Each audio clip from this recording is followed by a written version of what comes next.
Hello, everybody. Welcome to the regular business meeting for the District of Squamish for Tuesday, March 18th. Holland Squallen, Clistuktumit, Clis Squamish, Okmeo. Welcome to the traditional and unceded territory of the Squamish Nation. Please be advised that this council meeting is being live streamed, recorded, and will be available to the public to view on the District of Squamish website following the meeting. If you have concerns, please notify the corporate officer present at the meeting. Could I have someone move adoption of the agenda, please? Moved by Councillor Anderson, second by Councillor Greenlaw. All in favor? Motion carries. Thank you.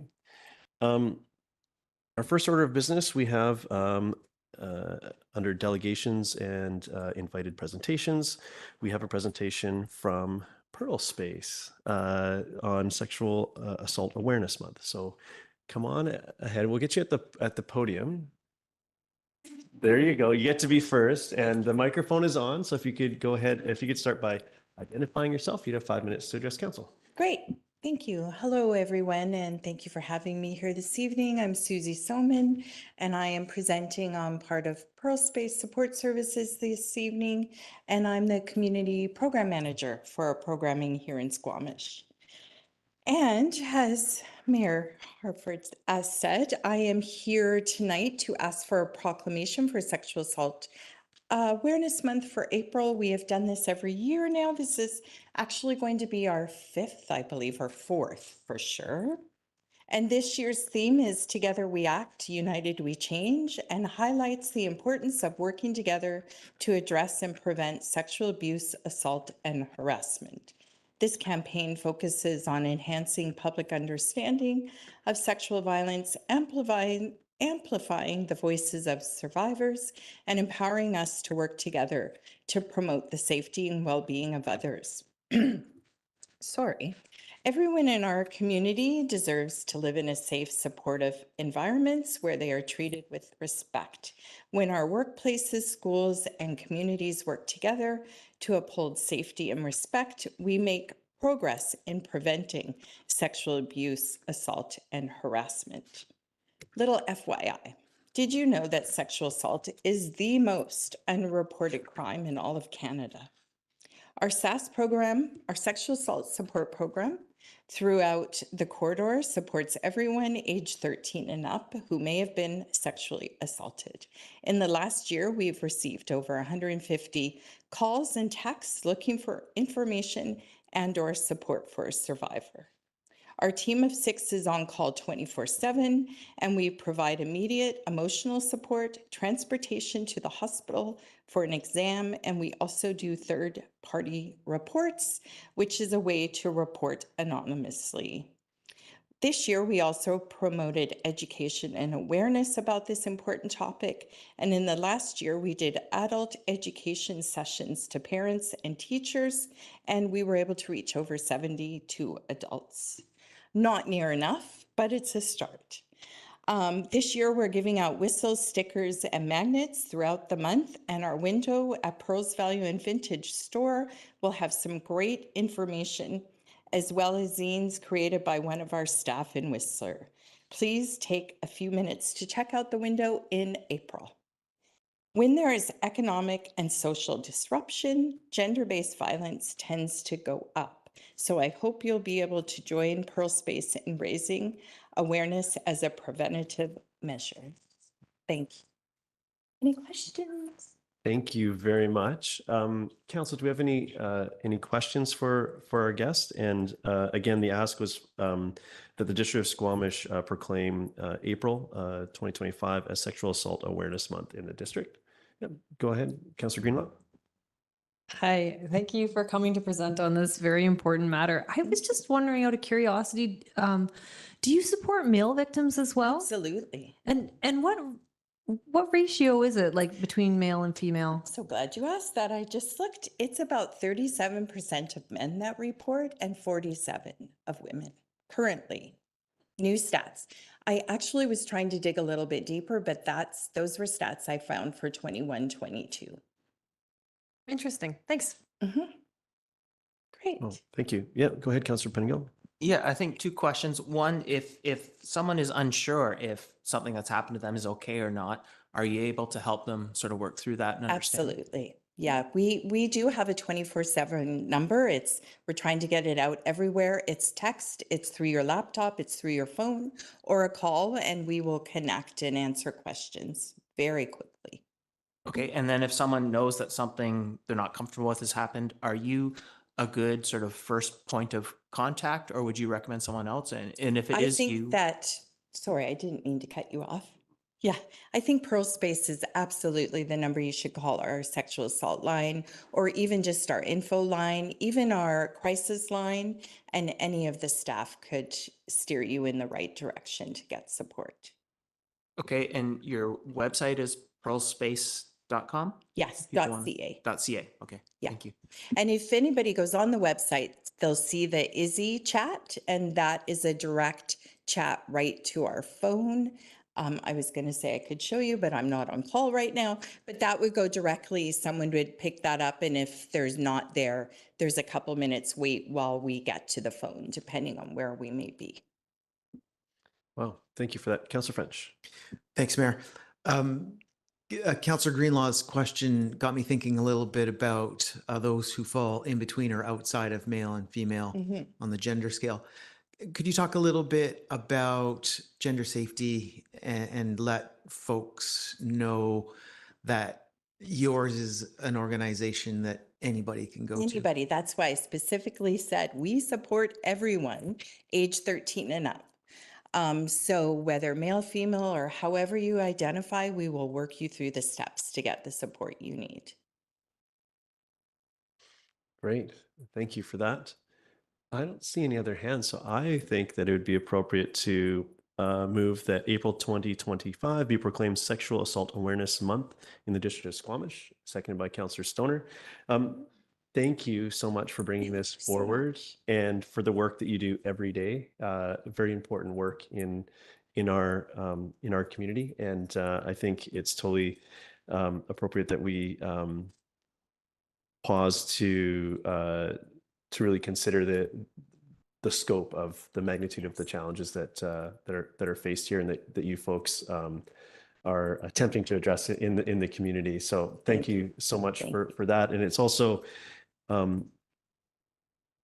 it weighs on me that this is something that we need to take a step of proclaiming a month of awareness on. I And know. it's sad, but thank you so much for Yes. the work. The more education and information, the better. And especially as we know what's going on all around us right now. Yes, Thank you. absolutely. Thank you. Swag and anybody that Oh. Okay, we got a few more comments here. I'm going to go to Councillor Stoner. Go ahead. Yeah, thanks. I just wanted to also echo my thanks for being here, for doing the work on the awareness. I don't know if it's really what I want to say that we're celebrating 150 calls last year, but given that it's the most underreported crime in Canada, I think it is something that we're celebrating, that people are actually coming forward. And so just a thank you to you and your mighty team of 6 who do such important work for not just our community, but through the corridor. Being on call for this sort of work is really straining. And so I hope you're taking good care of yourselves. And thank you for showing up for our community in a way that is so important. And happy to do what we can to help support the education and awareness piece in April around sexual assault. Thank you. Thank you for the work. And we do work 365 days a year. We all have really great clinical supervision and support. Also work closely with Vancouver Coastal Health, the ERs, departments. Also, EVA BC is huge support, Ending Violence Association. So we are well supported. Thank you. Thank you. Any other comments before I call the question? Yeah, go ahead, Councillor Greenlaw. Oh, I just also wanted to say thank you so much for this work. Misogyny and violence towards women is a huge concern of mine, especially when we start seeing the rights of women. I mean, sorry, People. everybody gets sexually assaulted, but women and trans people tend to be right on the forefront on that. And when you start seeing the rights of women and trans people, which are human rights, being impacted south of the border, and it's coming here, that's really terrifying. And especially this past year when we saw the case of Gisèle Pellicot in France, like it was Incredible. It was incredible in the worst way possible. And so it's just so important to have resources like yours in our community. And it's so important to raise that awareness in our community and really start educating people about how prevalent these issues are and how damaging they are.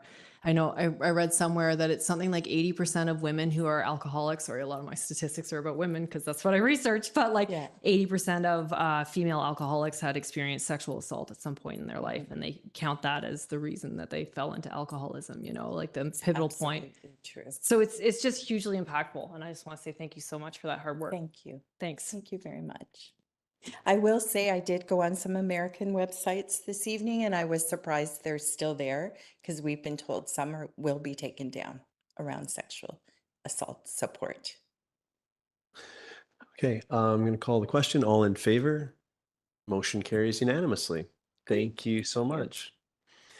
So next we have Sandy Fang joining us. He's a board director for the Lower Mainland Down Syndrome Society, and I believe he's joining online. Oh, there you are. Thank you. Thank you, Mayor Hoffer. Good evening, everyone. My name is Sandy Fan, and I'm honored to speak on behalf of the Lower Mainland Down Syndrome Society. Today, we gathered to celebrate World Down Syndrome Day, a global awareness observed annually on March 21st. World Down Syndrome Day aims to promote rights, inclusion, and well-being of people with Down syndrome. This year's theme is to improve our support systems, calls on all governments to enhance the support systems for individuals with Down syndrome and their families. Support is fundamental human rights that enables people with Down syndrome to live fulfilling lives and to be included in their communities. While people with Down syndrome face unique challenges, with the right support, they can achieve remarkable things. Support systems encompass access to education, healthcare, employment opportunities, and social inclusion. It is essential that we work together to ensure these systems are robust and effective. One simple yet impactful way to show our support is by wearing colorful, mismatched socks, lighting up public venues in yellow and blue, and starting conversations about Down syndrome to raise awareness. These acts can significantly promote understanding and acceptance. I would like to express our heartfelt gratitude to Mayor Mayor Halford for allowing me to speak here and requesting for a proclamation, and all the council members for taking the time to meet with me and for considering our request. Your support for a proclamation, your support and recognition means the world to us and to the Down syndrome community. Together, we can make a positive impact and create a more inclusive society for everyone. Thank you. Thank you very much for your submission. Council, do you have questions for our guests? I actually wanted to start by saying thank you for bringing this forward. At this point in time, we don't have the ability to light up any of our municipal facilities, but what did you say about colorful socks as a way to show support? So basically, we wear mismatched socks. So two different socks to show our support to the people with Down syndrome. It's been a transition, yes. That's great. A good conversation starter. Council, any questions for our guests? We also have the proclamation requests before us. Yeah, go ahead, Councillor Pettingill. I was just going to move the request and speak to it if. Yeah, are you seconding that? Councillor French seconds. Go ahead. Do you want to speak to it? Yeah, just thank you for bringing this forward. And it's before my time in Squamish, but a previous partner was a support worker at a home for a group of women with Down syndrome, and there were some really interesting and fantastic, wonderful people I met through that. And so I guess a bit similar to the last conversation in some ways, there's a lot of division and exclusion and hate being, I guess, spread around right now. And so I think resolutions like this, where we show our inclusion, our support for other people, our compassion for other people are just really important all around. And so I think it's really important that we take these steps to show that support every chance we get. So thank you for bringing this forward. Thank you. Go ahead, Councillor French. Thanks, Mayor. I'm inspired by the advocacy of one of your leaders, Tamara Taggart. She and I worked together at Mountain FM in the summer of 1990, and Tamara is the president of Down Syndrome BC. One of her children, Beckett, was born with Down syndrome. I find Beckett to just be an extraordinary individual, and I love that he's as high profile in our province as he is.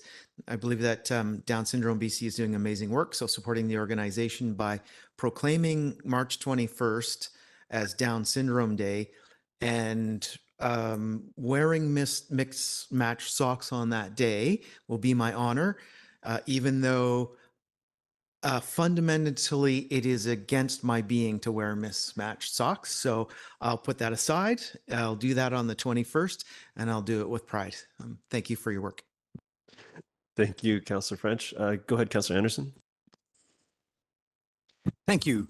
My exposure to Down syndrome is in the country of my Norwegian family, and I would hope that we in Squamish, British Columbia, and Canada can aspire to or meet the support systems that are in place in that country that I've witnessed. And it's not only support systems that provide opportunity for a fulfilling life for the person with Down syndrome, but for the people around, the family and the neighborhood. Their lives are also fulfilled and enriched with the help of these support systems. So I wholeheartedly support our giving profile to this cause. Thank you. Thank you, Councillor Stoner. Yeah, thank you through the chair. Thank you so much for being here and your comments, Mr. Fang. As somebody who spent a few years working as an occupational therapist and a respite caregiver for families with kids with disabilities, especially Down syndrome, I saw with my own eyes how important those support services are, both for the individuals who are living with Down syndrome, their families, and more importantly, the community around them, and how much it can elevate when they do have the support systems and the appropriate inclusionary principles. And so thank you for the work, and happy to support the proclamation. Thank you. Any other comments?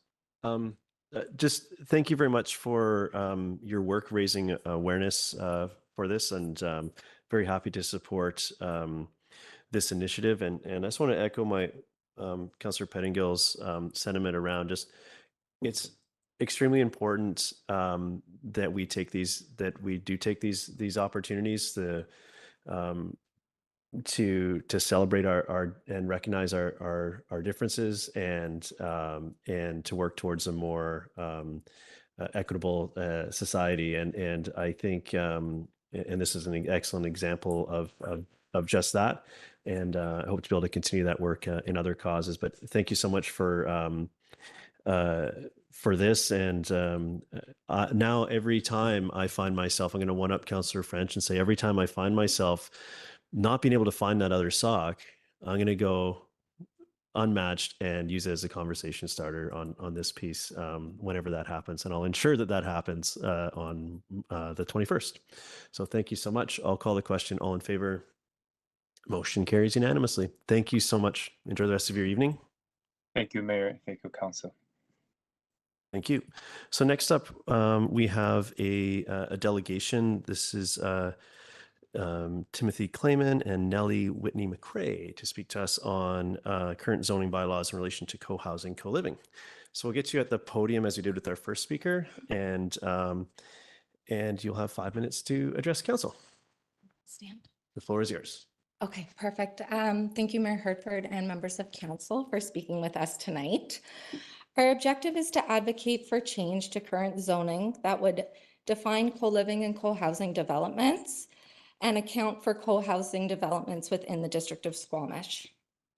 With the information available, I have tried my best to understand the District of Squamish's policy related to zoning and housing. My understanding of residential zoning is that it is to accommodate for single dwelling units. The District of Squamish's zoning bylaw defines a single dwelling unit or principal dwelling as intended for residential occupancy by one household.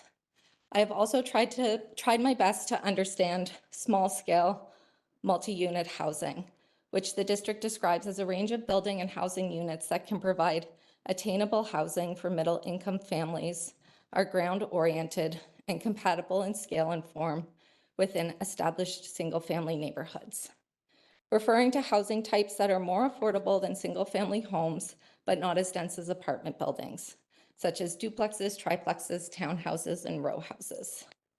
Our planning department currently has no definition or regulation for co-housing developments and has expressed no intention to change this.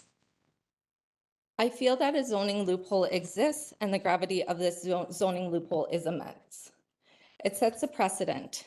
Any residentially zoned lot in Squamish can be turned into a co-living complex without any community input, regulation, established neighborhood plan, needs assessment, infrastructure upgrade, developer contribution to community, or density consideration. Mayor Hertford, your quote on densification states that it isn't inherently good or bad, which I agree with. Issues surrounding changing the density of an area take robust planning to ensure positive outcomes for the community as a whole, regardless of the density level. This is best done through neighborhood planning processes, so the most in-depth investigation, public involvement, and planning can take place. And then once complete, give the neighborhood residents and landowners a clear picture of the area's future that reflects their aspirations. I find that the lack of definition and regulation of co-housing developments in residential neighborhoods to be troubling for a few reasons. It sends a message that developers can maximize density and their profit by building single unit dwellings for co-living. There is no density management for these type of developments within our current zoning bylaws. As a single dwelling unit, developers are not required to contribute to the community or infrastructure upgrades. Co-living developments have no accessibility requirements, and they are taxed as single dwelling units under BC assessment. Our district policy is to ensure that growth pays for growth, meaning that developers rezone land parcels are responsible for installing infrastructure to accommodate and contribute to community amenities to ensure that the cost of growth is not being passed down to taxpayers. Us personally made a conscious choice to purchase our home in a residentially zoned neighborhood. This choice was guided by the information that was available to us, the official community plan and the zoning regulations. The potential of high-density co-living complexes being built within our residential neighborhood was not accounted for anywhere in information that I could find. Growth and development are inevitable, and I support housing diversification. What I can't support, though, is unregulated densification, and I am asking that the district consider updating the zoning regulations to account for co-housing. That's awesome. And Mayor, thanks for allowing the dialogue to continue. Really appreciate it. And just echoing what Whitney said, totally on board with densification and housing diversity. Just want to make sure it happens in a positive way and with the engagement it needs. So this isn't just a Squamish issue. This is something happening across North America and the world. And other cities have recognized that these co-living developments are commercial developments and have taken measures to kind of shut down the exploitation of the loopholes that exist, which creates unlimited and unregulated density, making real planning impossible. So Vancouver added a rooming house definition, and as a result, they were able to require business licenses, enforce accessibility standards, and commercial building and fire codes. Kelowna labeled high occupancy rentals as boarding houses, and this ended the kind of unlimited bedroom loophole that we have in our residential zones. Tofino set some definitions up as bunk houses or employee houses, stopping unregulated density in single family areas. Toronto in 2021 brought multi-tenant rentals under commercial licensing so they could have proper oversight over that development.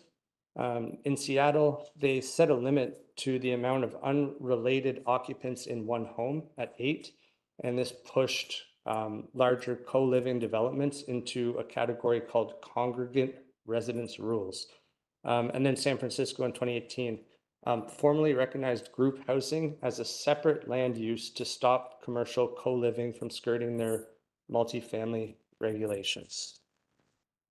So these examples prove that when municipalities treat co-living As the commercial enterprise that it is, they can enforce safety standards, preserve neighborhood integrity, and allow for proper planning. Squamish is currently letting high-density, multi-tenant commercial developments proceed as residential projects. It's a clear failure to uphold the zoning intent. Mr. Clayman, you've just hit the 6-minute mark of your 5-minute window. So if you could, I'll give you a second just to wrap For up. sure. I've got like 2 more paragraphs. Sorry, I was probably talking too slow. I was worried about speaking too fast. That's okay, but if you could work towards the conclusion. You bet. So yeah, the unlimited density undermines the official community plan and forces the residents of Squamish to bear the consequences of unchecked development. The planning department's inaction, I feel it's unacceptable. If this continues, there's a risk that stable neighborhoods become overrun by high occupancy rentals with no plan to account for the impact. And it really contradicts the district's vision, communicated vision for balanced growth. So the zoning loophole is actively eroding support for real housing diversity in Squamish that's desperately needed. Letting these commercial projects pass as residential builds seems a little short-sighted and probably doing more harm than good. So to fix this, we're really asking that co-living be defined as a distinct commercial land use and recognized as not being a single unit dwelling. So the district planning department is able to put in real limits and protections so they're in place to preserve the integrity of the neighborhoods that they're serving. Thank you. Sorry for running over. That's okay. We try to be as generous as we can with the time. Council, we've any questions for our for the delegation, or is that a hand, Council? Or a question for staff would be appropriate? Yep, go ahead. Just a question of clarification for staff. If we have a zoning bylaw amendment coming forth anytime soon?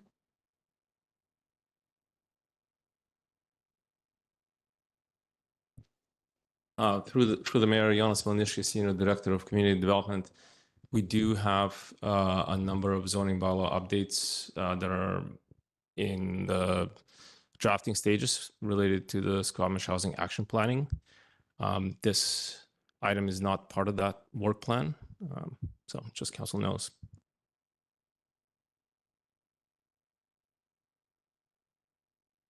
Okay. Any other comments on this? I think as a whole, I'm thank you for bringing this forward and for your continued advocacy on this piece. I do think it's an interesting piece of the puzzle, and at this point, just to manage expectations of everybody in the room, I think it'd be appropriate to sort of receive this. I'll move receipt of the report of the submission. If there's a seconder, then I'll continue. Second by Councillor Greenlaw.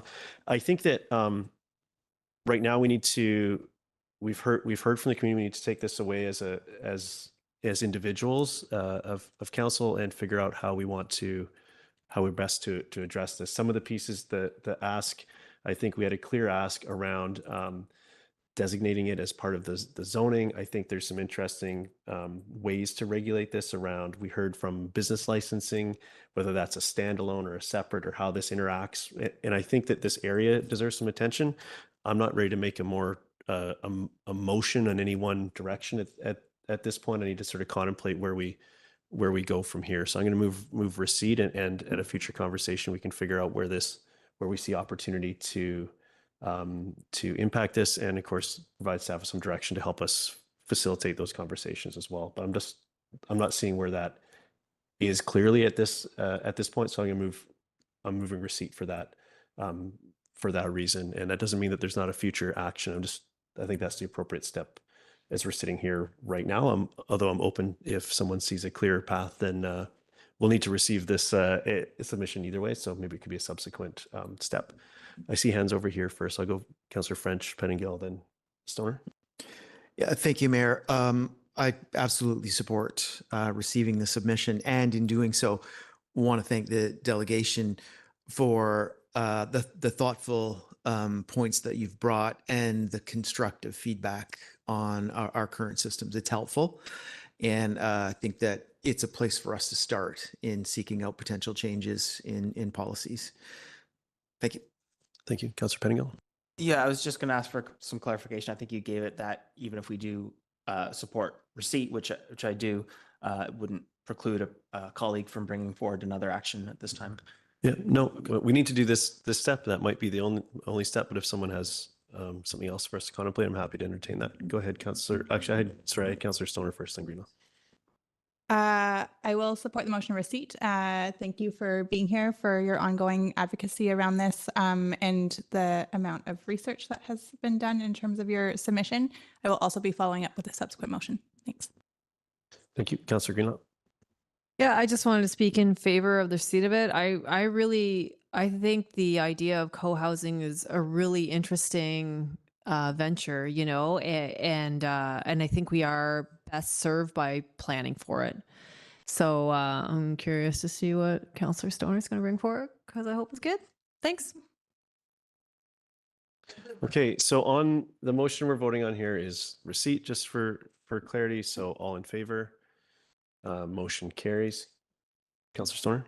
Thank you. I'd like to propose that the definition of co-housing, co-living, rooming house be included in a forthcoming zoning bylaw update. And if that's seconded, I'll speak to it. So it's seconded by Councillor Hamilton. I'm going to go ahead, Councillor Stoner. Yeah, thank you. Through the chair, I agree with Councillor Greenlaw that I think co-living actually serves a really important part of the housing spectrum generally. But we'll also agree with the folks who came here to present this evening that we are well served by providing some sort of guidance and regulation around it. I often, one of the challenges is that we're in the midst of it, and it is happening in community. And without further guidance, I think it creates more friction than actual functionality at the end of the day. And it also allows for a lot of apprehension that is perhaps not necessary. Whereas if we provide some guidance around that, some understanding and some structure for the conversation, I think that is our role as a local government who is responsible for land use and planning, and also is really focused on trying to deliver housing that our community knows we need at the end of the day.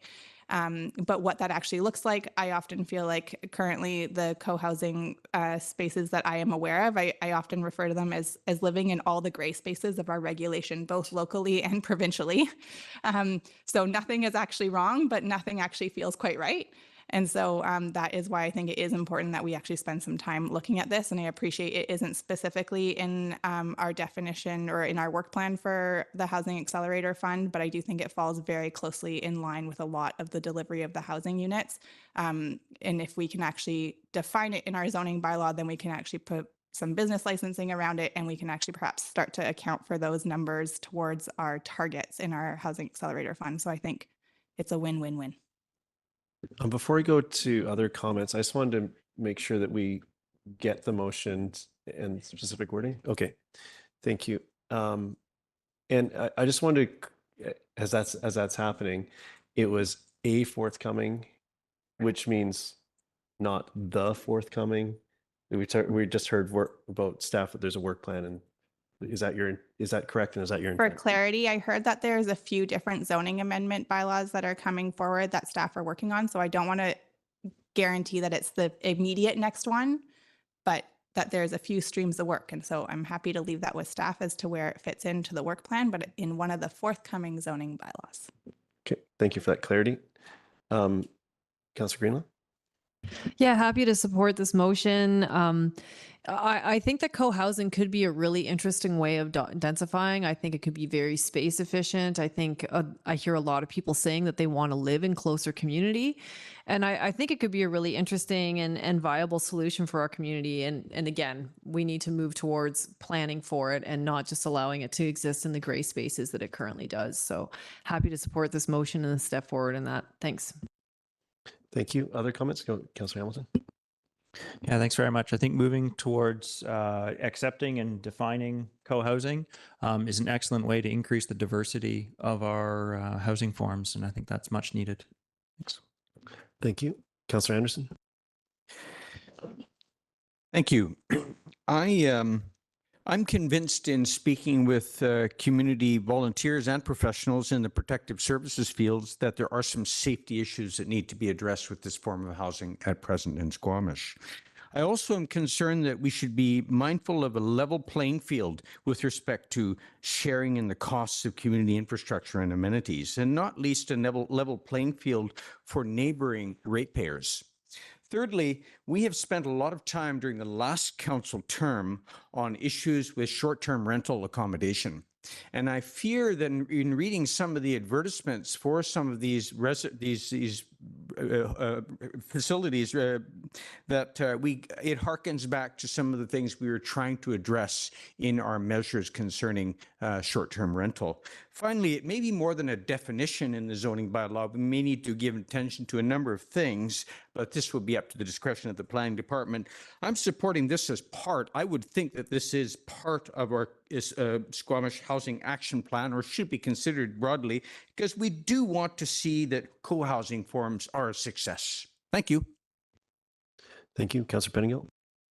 Yeah, I will support the motion. Appreciate the presentation and the comments from my colleagues. A couple other thoughts or observations, I guess. One, I think I did hear in the presentation a phrase around staff and action, and I think as this resolution is underscoring, it's actually up to council to set the priority of this, and so whether or not we proceed this and how we proceed is actually on council's shoulders and not staff's. I think we did just go through a strategic planning approval earlier today, and we made a lot of hard choices. And there are things that, some things that are really important that aren't going to get done because there's so many critical things to get done. Why I'm raising that, I would like to think there are a few maybe key areas in this space that we can address hopefully quickly, and maybe we need a quick committee of the whole to discuss on what those are. But with the whole housing action plan, there's been a lot of it's a much more startup approach where you do things quickly. Some are going to be wrong. You accept that. You don't go for the perfect solution. That may be where we are here with some of those other things. Of we may have to try some things quick and dirty, and it may not have the level of engagement. We may not have the capacity to do the level of engagement we've been doing for some things. It may be some trial and error. And so that's what's in my mind as we move forward with this, as opposed to a major in-depth fulsome review. And so maybe there's some middle ground we can have here. Otherwise, we may need to rehash that strategic plan discussion we just had this afternoon. So want to be a little mindful of that. But I think an initial sort of brief, maybe there are a few key pieces we can resolve here. And so happy to have that next discussion. Thank you. Thank you. Go ahead, Councillor French. Yeah, thanks, Mayor Herford. I'm speaking in support of the motion, and I appreciate the flexibility that's built into it for the reasons that Councillor Pettingill has just touched on. We have priorities in front of us, and staff will help us to figure out where this falls within those priorities. I've spoken previously about my concerns with the commercialization of our neighborhoods, and this falls squarely into that bucket. With short-term rentals, that is all part of that commercialization, and I'm fully supportive of making sure that if and when we take steps to introduce more commercial ventures in our neighborhoods, we're doing it thoughtfully, mindfully, and with all of the potential troubles that could come with that. Thank you. I'm speaking in support of the motion, and thank you to my colleague for making it general enough that it's supportable. We just had an update on our progress on the housing action plan. We've just looked at our strategic plan and really grappled with capacity in both of those. So I think this is open enough that it puts it on the radar, and we'll see where it fits amongst the other objectives. I do think that likely this form is very, has been delivering housing and an interesting form of housing to the community, and I think being intentional about how it's defined and where it is, and even if that ends up being broadly in the community, provide clarity to the community about what those expectations are, and it would be intentional And I think that's one of the pieces missing here is being something that's kind of allowed through what's been described as some gray areas versus something that has been intentionally allowed through thoughtful consideration. So I look forward to those future conversations and seeing where that fits. But I do want to make sure that everyone understands that's medium term at best, not something that's going to happen in the next time that we sit in this space as well. So I just want to make sure that we have that expectation. I'm going to call the question. All in favor? Motion carries. And thank you again for your continued engagement on this. And thank you. Thank you. Thank you. So next we have our next item on the agenda. We're on to number 4, which is unscheduled public attendance. So if anyone has a matter that's emergent and urgent in nature and wishes to address council, this would be your opportunity to do so. Seeing none, we'll move forward to item 5, which is public hearing. So we have a temporary use permit, TU 79 for 1111 Pioneer Way. And staff's going to get set up to take us through a presentation.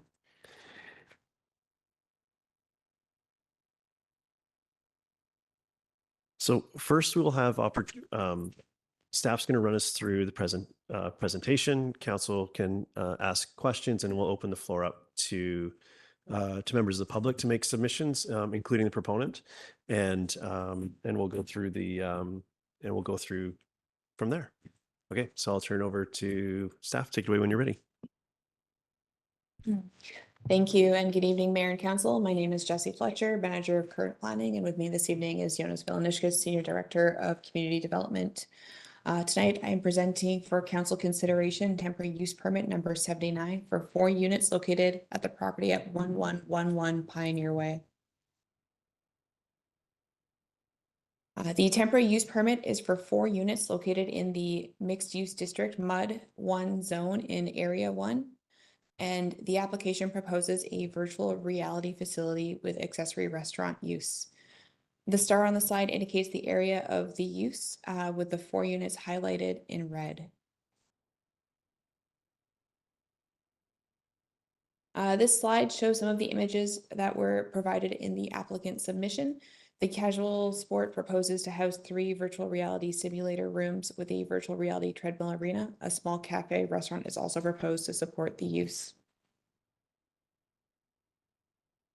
This application is within the mixed employment land use designation and falls within the MUD 1 Area 1 zone. This is the most restrictive area of the MUD 1 zone, permitting primarily light industrial and similar uses. This use is classified as entertainment in the zoning bylaw, which is described as a commercial use within a building providing recreational opportunities to the general public, including cinemas and arcades. Entertainment use is not permitted in this location. The use would drive a parking need of approximately 15 to 18 spaces, while the zoning for the site has allocated fewer than that. The OCP has criteria against which temporary use permits should be considered. This table highlights a few of those considerations. The use is not transitory in nature. While the applicant has stated that they could move and that their lease is only for 4 years, it is not transitory in nature, as is the intention of the temporary use permit.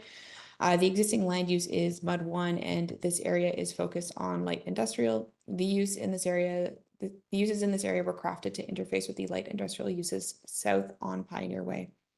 Generally, OCP policy highlights the importance of preserving light industrial space and resisting the encouragement of non-industrial uses into industrial zoned spaces, and forms the basis for staff's recommendation. A development sign to inform was posted at the site for the requisite 21-day period. 3 comments were received and highlighted concerns regarding parking of the site. Notification per section 94 of the community charter has occurred, including mailed notices to residents within 100 meters of the subject property and 2 notices in the Squamish Chief on March 6th and March 13th, 2025. Staff recommend refusal of the temporary use permit, and OCP policy that informed the staff recommendation is presented on the slide. I'm happy to take any questions. Thank you very much for the presentation. So, Council, questions about what we've heard or what was attached in the report? go ahead. Thank you. Through the chair, can you just speak, so the specific building, am I correct that it's broken up into the south end is area 1 and the north end is area 2?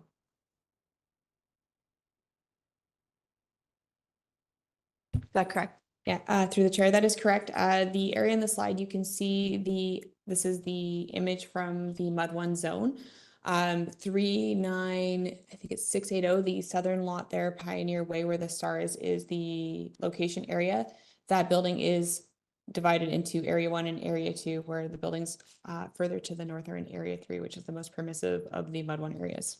Okay, thank you. And then my other question with the zone is, there are a number of uses that are allowed on level 2. Is there a level 2 commercial in this building?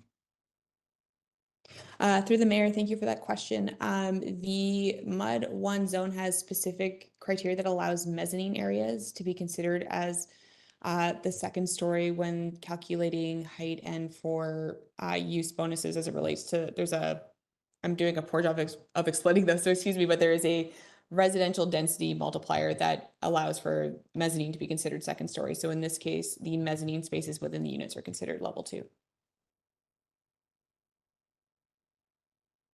Okay, thank you for that. Other questions? Yeah, go ahead, Councillor Pettingill. Do we know how long have these units, have they, they were built 5 years ago and they've been vacant the whole time, or they were just vacated? Do we know what the picture is there? Through the mayor, I cannot recall when this building received occupancy, but I believe it was 2023, but I would need to go back to confirm for sure. You're good, no follow. Okay. Any other questions, council?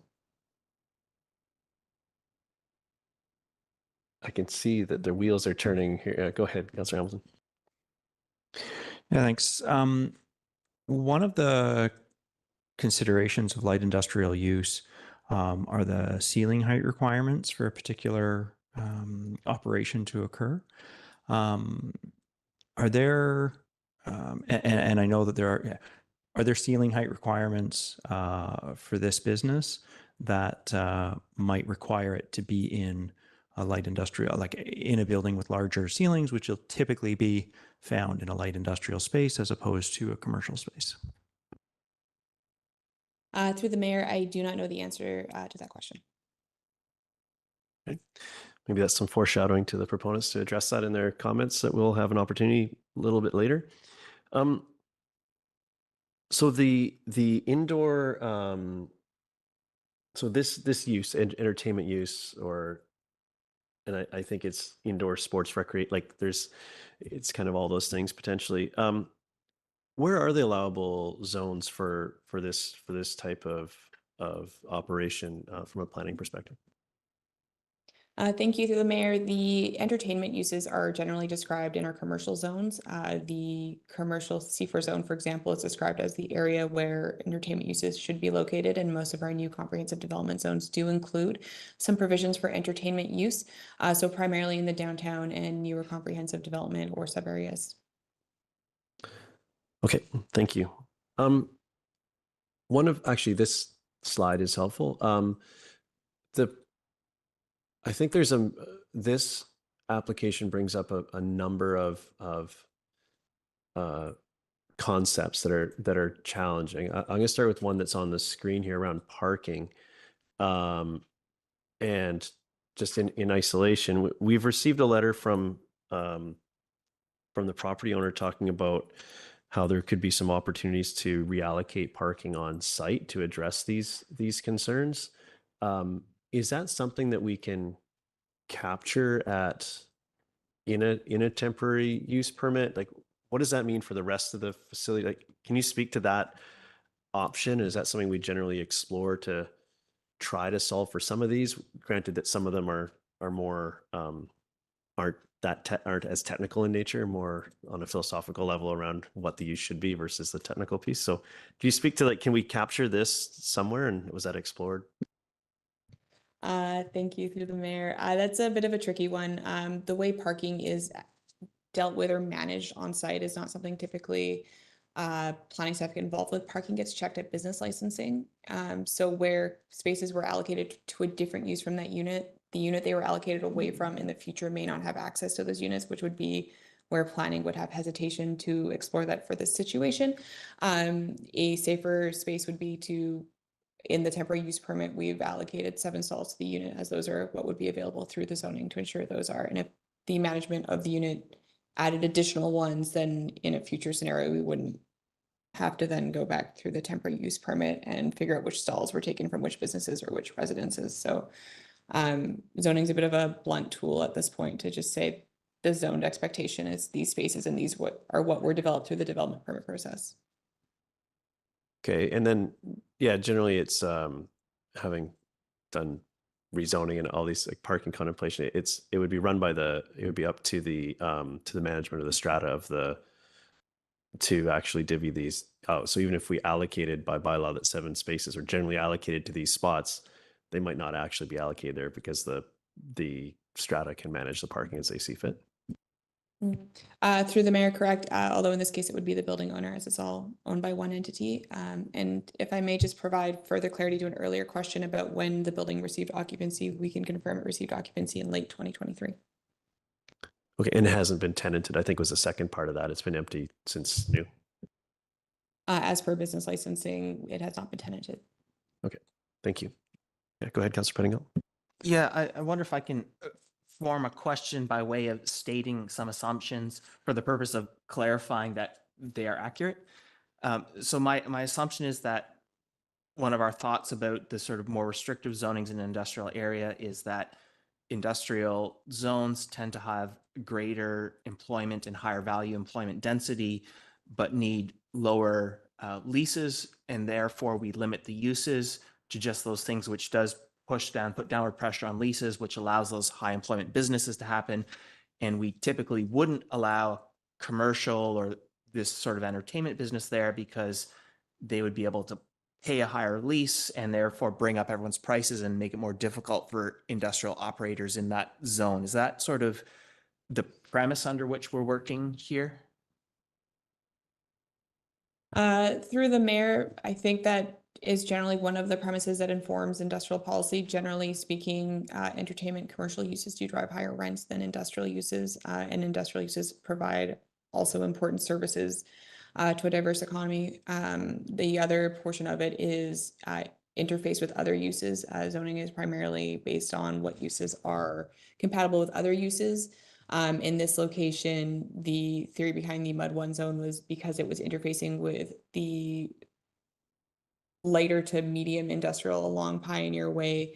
The encroachment of more commercial uses could drive up adjacent rents and or encourage more redevelopment in areas where there's some value to having some light to medium or dirtier industrial, to say it more colloquially. And this one, I think I probably, and I apologize, missed the boat on asking this question ahead of time because it may have required a different staff to answer. But can you speak to our current transit plans along this frontage in this sort of nearish term, next few years? Through the mayor, I cannot.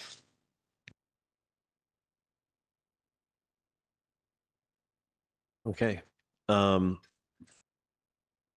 Any other questions, council, at this point? Munner, we will have another opportunity where we'll open it up to the proponent and members of the public. I do have a bit of a script to read out here, so bear with me. The proponent and members of the public will be given an opportunity to be heard with respect to council's consideration of TUP 79 for 1111 Pioneer Way. We're trying to make this a safe space for everyone to voice their opinion without interference from others. Therefore, I ask that members of the public maintain order and quiet during the process. Please do not applaud or interrupt any speech or action of members of council or any other person addressing council. All speakers will be given a maximum of 3 minutes to address council. For all speakers, please start your remarks by clearly stating your name and neighborhood. The applicant will be given 5, but for everyone else. And so as we get started with that, we do save some space to invite an official from the Squamish Nation to comment on any proposed changes, and we don't have, they haven't joined us this evening, so I'll go to the applicant or the representative to comment, after which everyone else will be given an opportunity to speak. So go ahead.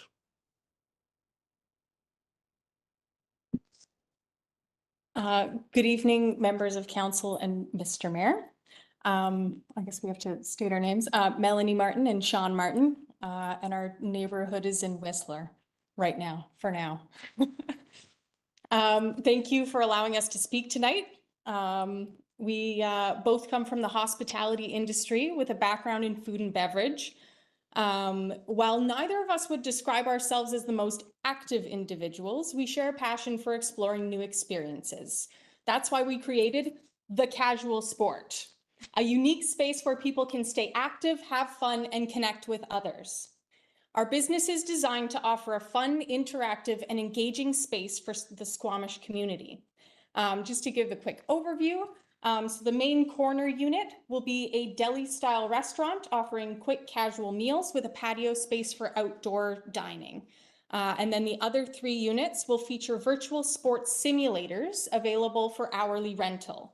These high-tech simulators allow people of all ages and ability types to play real sports like golf, dodgeball, bowling, and others without needing a large field, court, or expensive sports gear.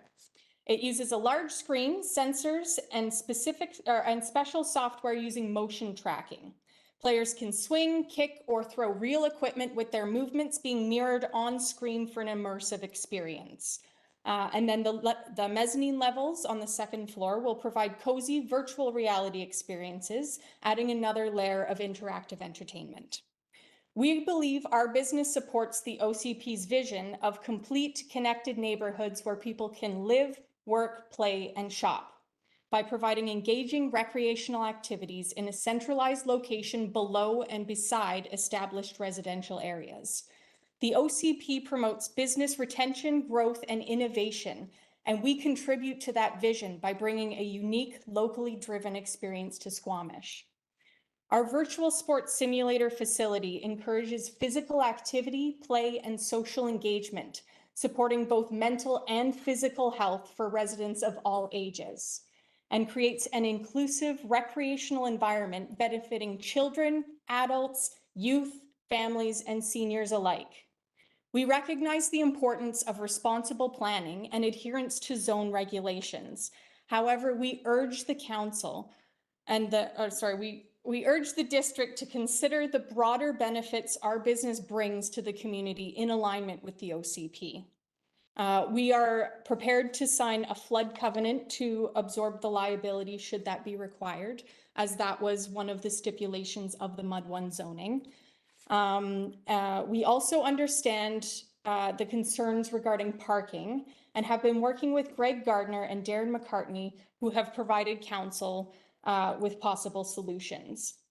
We also had just visited the site at 5 p.m. until 5:30 tonight. And there were, as Greg Gardner had kind of mentioned, the businesses along that west-facing wall, which is where we would be occupying the 4 corner units, they closed their doors at 5 p.m. I jiggled all the doors and all of them were closed. And he had kind of mentioned maybe working with the businesses in that area to maybe give us some leeway in that regard for the parking. So yeah, we noticed 25 empty business stalls and all 6 businesses along that side were closed. So we're happy to collaborate with Strata, council, and other business owners to find a viable solution for the parking. We are excited about the opportunity to bring the casual sport to life in Squamish and believe our business will contribute positively to the local community, providing entertainment, recreation, and a unique gathering space for both locals and tourists. I did want to just, if I do have a bit of time still, I did just want to touch on the question regarding the height restrictions. We do actually have, the business does have height restrictions because we do need the full range of motion with the golf clubs above, plus the projector and the motion tracking equipment, as well as the full width of the area as well. And we have been working with Darren McCartney and as a Remax Realty. Thanks. And he has kind of he's been keeping an eye out for other spaces that would be able to fit our business, and unfortunately he hasn't found any yet. And then to touch on the subject of the transit, there is on that kind of that residential area that's just north of the business park there, right on the edge. There are 2 bus stops going both directions. So it would be just across the street is where those bus stops are located. And then as well to touch on the question about the amount of the light industrial units that have been vacant. Darren McCartney had provided us with information in January saying that 18 of the 28 business units have been vacant for over 2.5 years. So yes, thank you for your time and consideration, and have a wonderful night. We'll hopefully talk soon. Thank you very much Thank you. For your presentation and addressing some of the questions that came up. Next, I'll call on any members of the public that wish to make a submission to this process. Please raise your hand and wait to be recognized and approach the podium. And instructions are available on the District of Squamish website for online participants. And there's a moderator who will communicate with anyone participating online. So now I'll call for any speakers in the room that wish to make a contribution. Seeing none, I'll check with our online moderation and just see if anyone's joining us online today. Nope, not at this point. Okay, I will. This is the final call for speakers. Okay, so all right. Participating in public processes.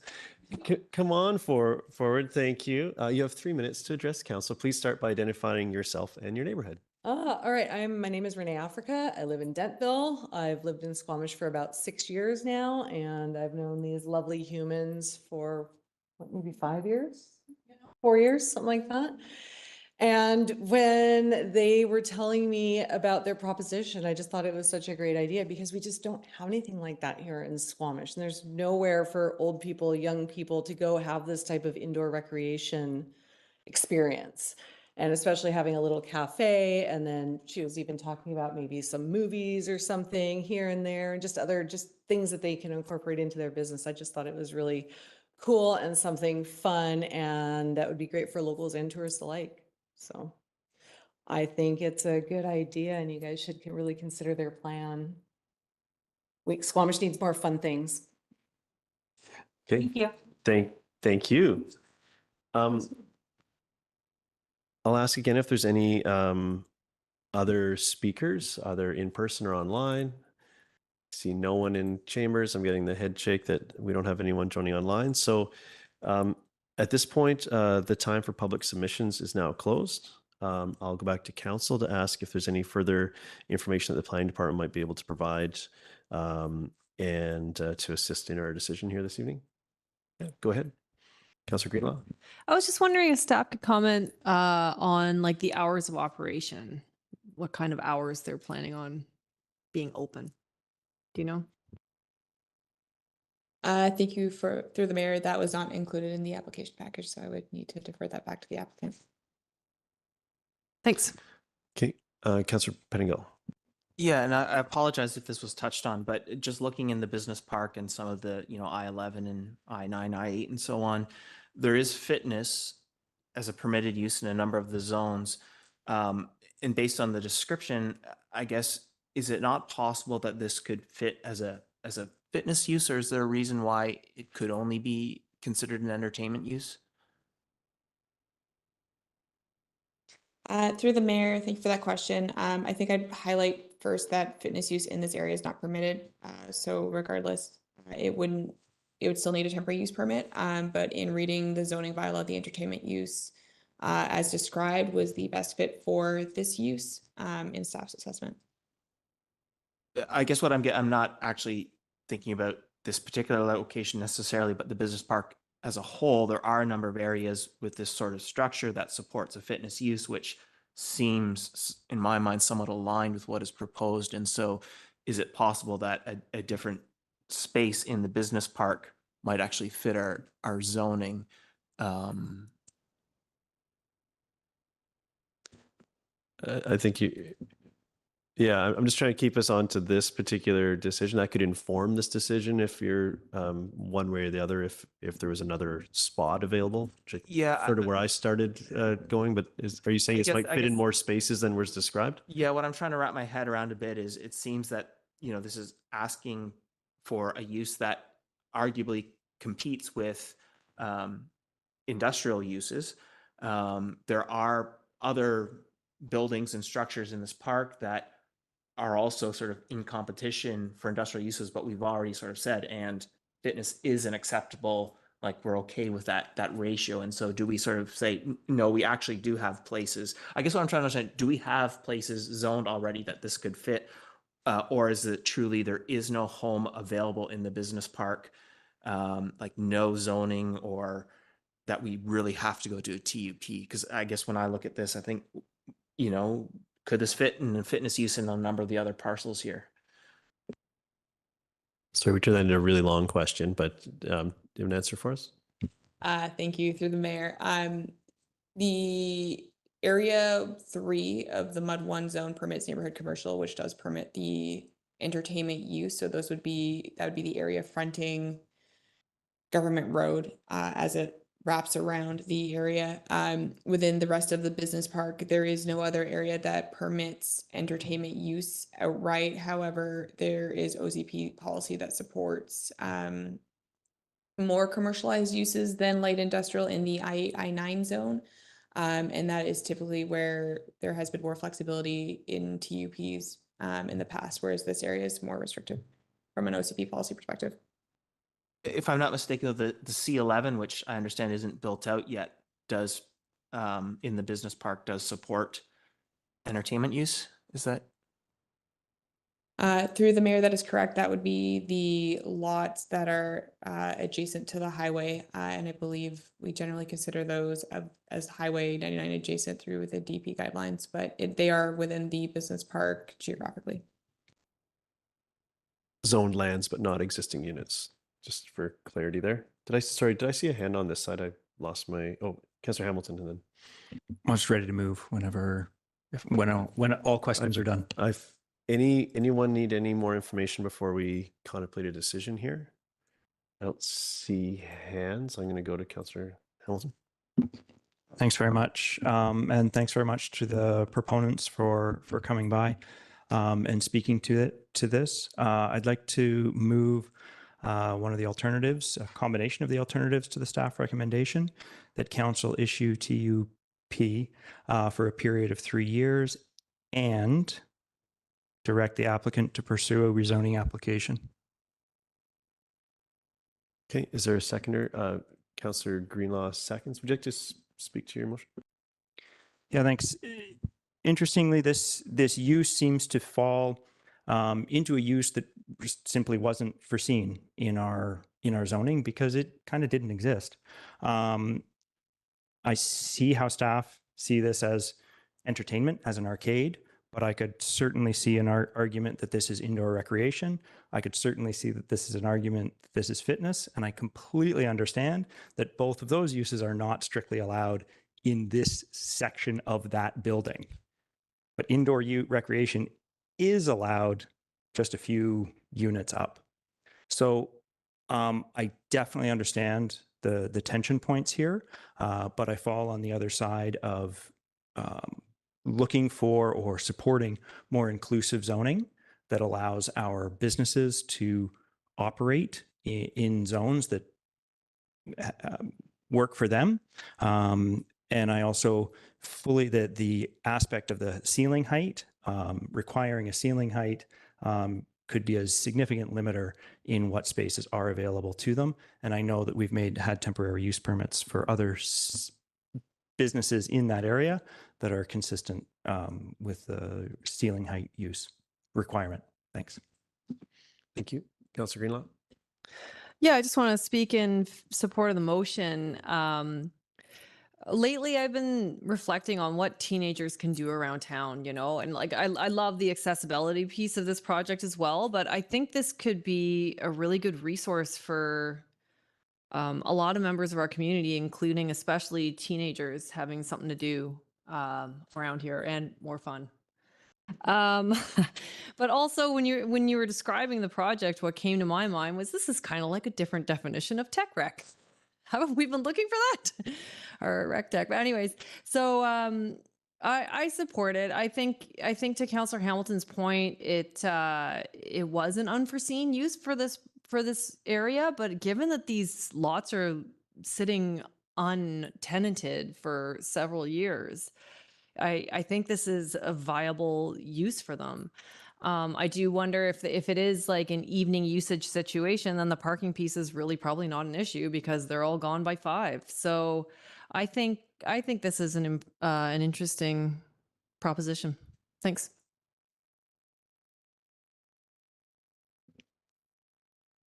I'm going to go to Councillor Stoner, and then I'll just work my way around this way, if that's okay with everybody. Thank you, through the chair. I won't be supporting the motion on the floor. While I appreciate the proponents being here, the enthusiasm behind the project, I also think it's something that could be really great for our community. I don't think a temporary use permit is the appropriate method of achieving this. Even if we are going to go towards rezoning, I think it sets us up for failure to start with a TUP with an expectation that we're then just going to go into rezoning. I think if the proponents are really adamant on this particular location, then they can go through a rezoning process, or I would encourage them to look elsewhere.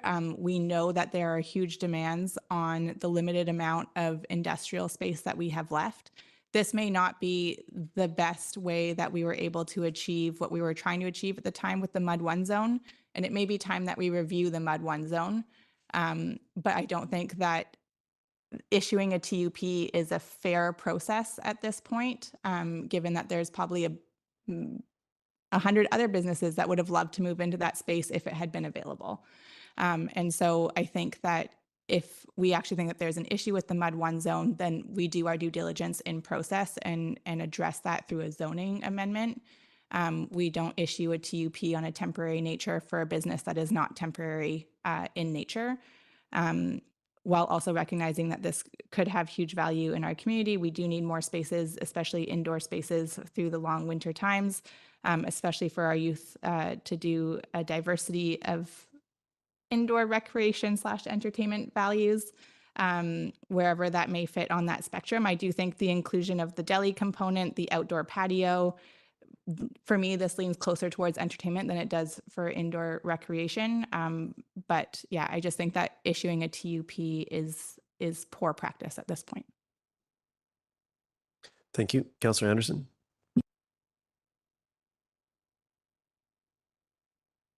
Thank you. I'm in agreement with Councillor Stoner that I would prefer to see a recommendation to direct the applicant to pursue a rezoning application. I'd like to add a few more comments.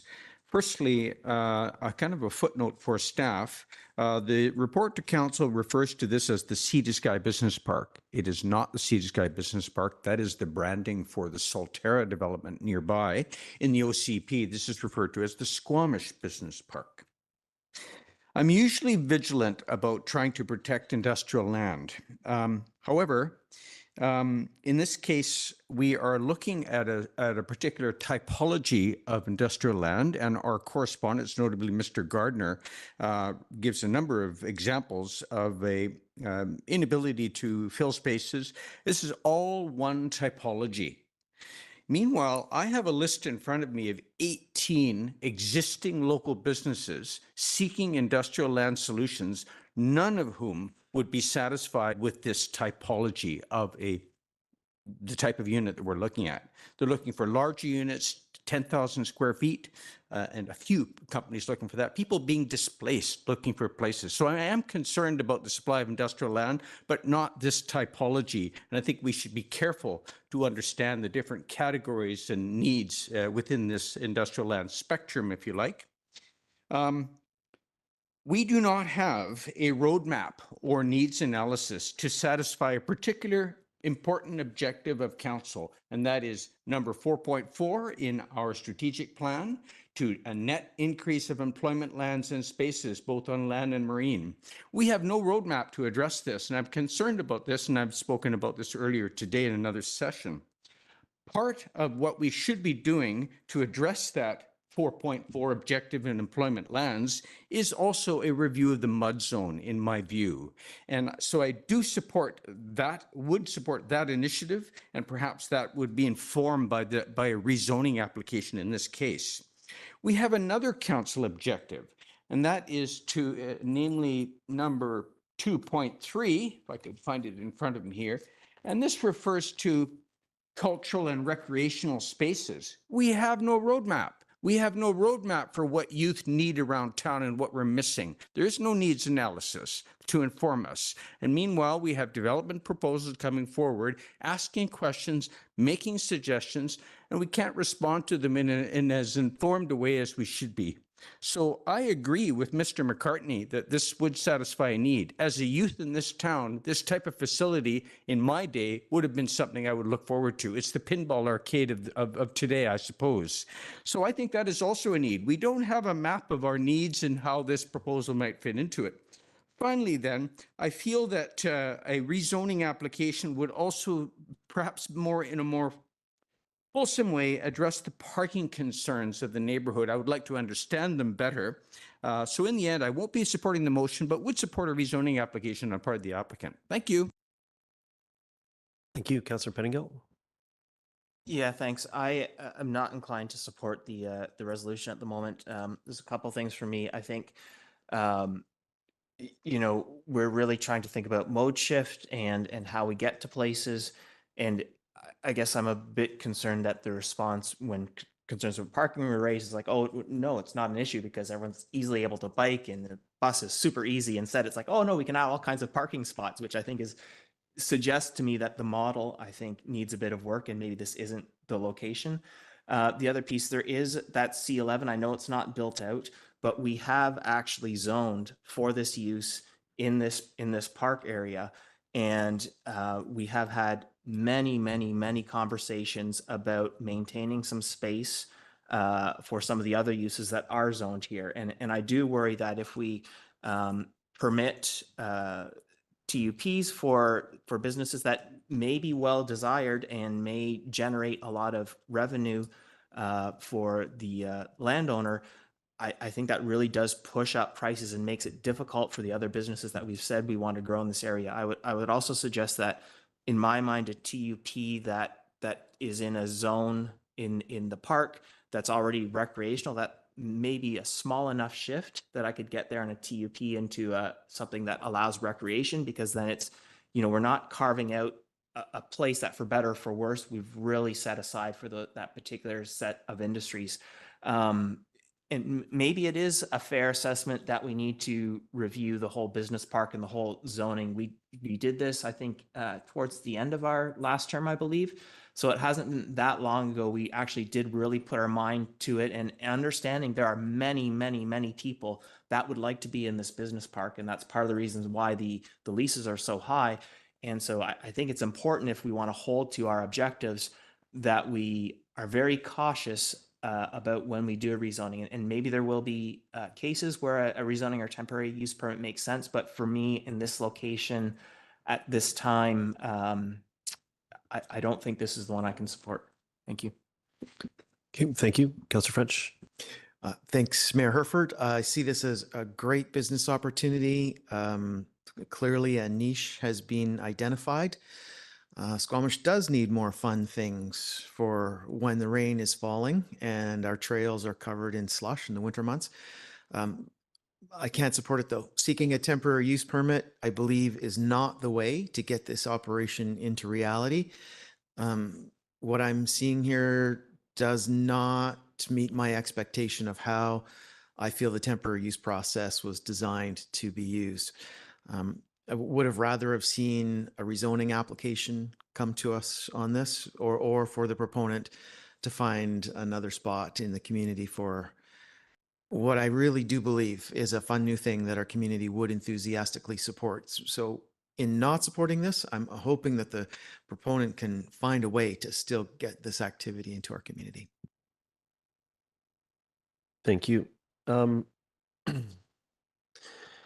really torn on this one. I think we heard it compared to an arcade earlier, and I think about my discussions with the community, wondering about why don't we facilitate a bowling alley? Well, this could be that as well. Like the number of things that could happen in here are only limited by imagination, likely. So, an innovative and new technology and uses sometimes are challenging to quantify. I think that earlier tonight we heard about the co-housing piece around this is an emergent thing, and where does this go, and where does it live? I think this falls in a similar category.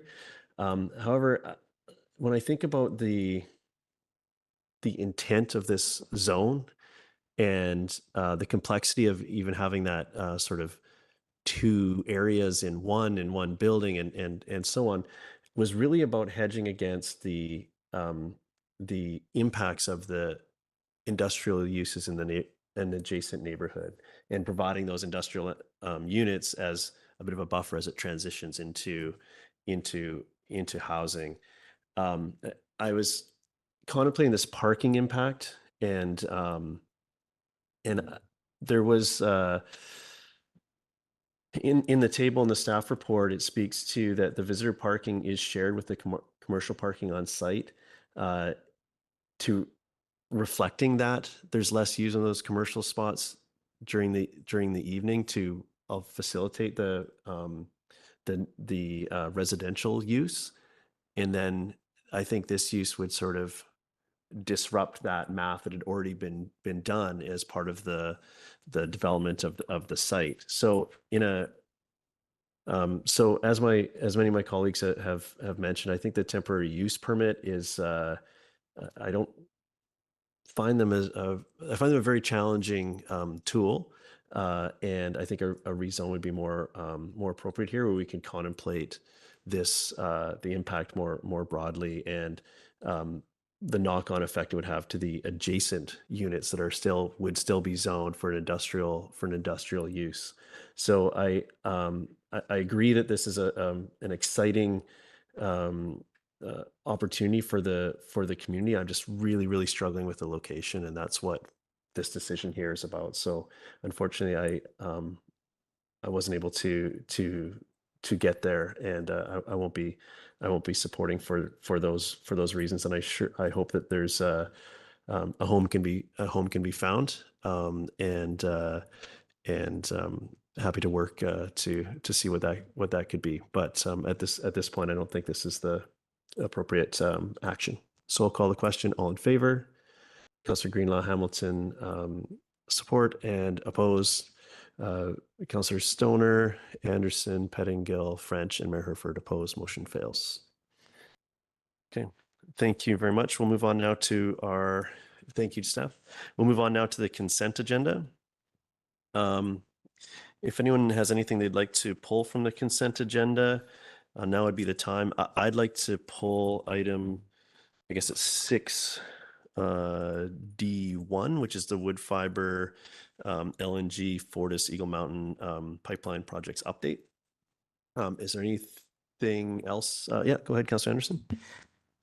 Yes, Mayor Herford, I would have also pulled the same one. I will also speak to that item, but I would also wish to pull item B2, the correspondence from our MP Patrick Weiler. Thank you. Okay, thank you. With those two items removed, or is there anyone else? I don't see any other hands. So with those two items removed, could someone move the consent agenda? Moved by Councillor French, second by Councillor Stoner. All in favor? Motion carries. Thank you. And we'll deal with those pulled items in due course. So next we'll go on to bylaws, consideration of So this is District of Squamish amenity cost charge bylaw number 3120, 2024.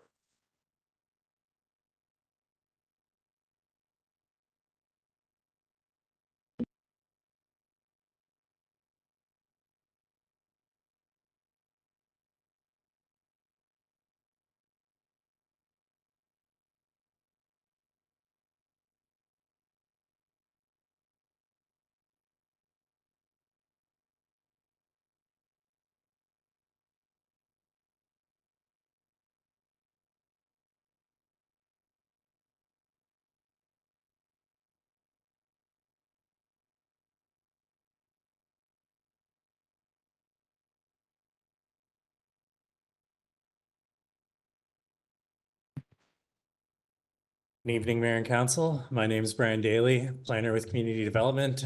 With me this evening is Jonas Valeniskis, Senior Director of Community Development, as well as Daryl Abbs, who is the consultant with Watson and Associates, who is leading the amenity cost charge bylaw update. Just a quick note that there was a late amendment to the bylaw earlier today to add townhouse dwelling to the definition of medium density residential to help improve clarity in the bylaw. With that, I will pass it over to Daryl to run through the presentation.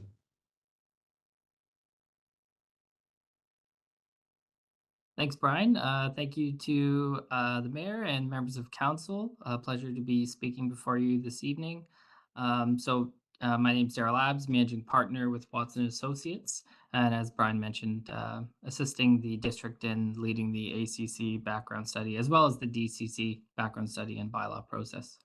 Next slide, please. So I know we presented this at an earlier committee meeting, but just to reiterate kind of the impetus for updating the development cost charges and as well introducing this new amenity cost charge tool is that there were some legislative changes back in 2023 which introduced this new revenue tool.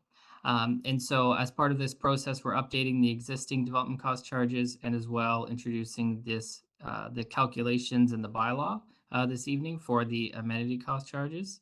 And so I'll go through the presentation overviewing the policies and the calculations, but just want to note that due to some ongoing consultation regarding the DCC study and bylaw, that it's anticipated that this will be brought forward at a later date. Next slide, please.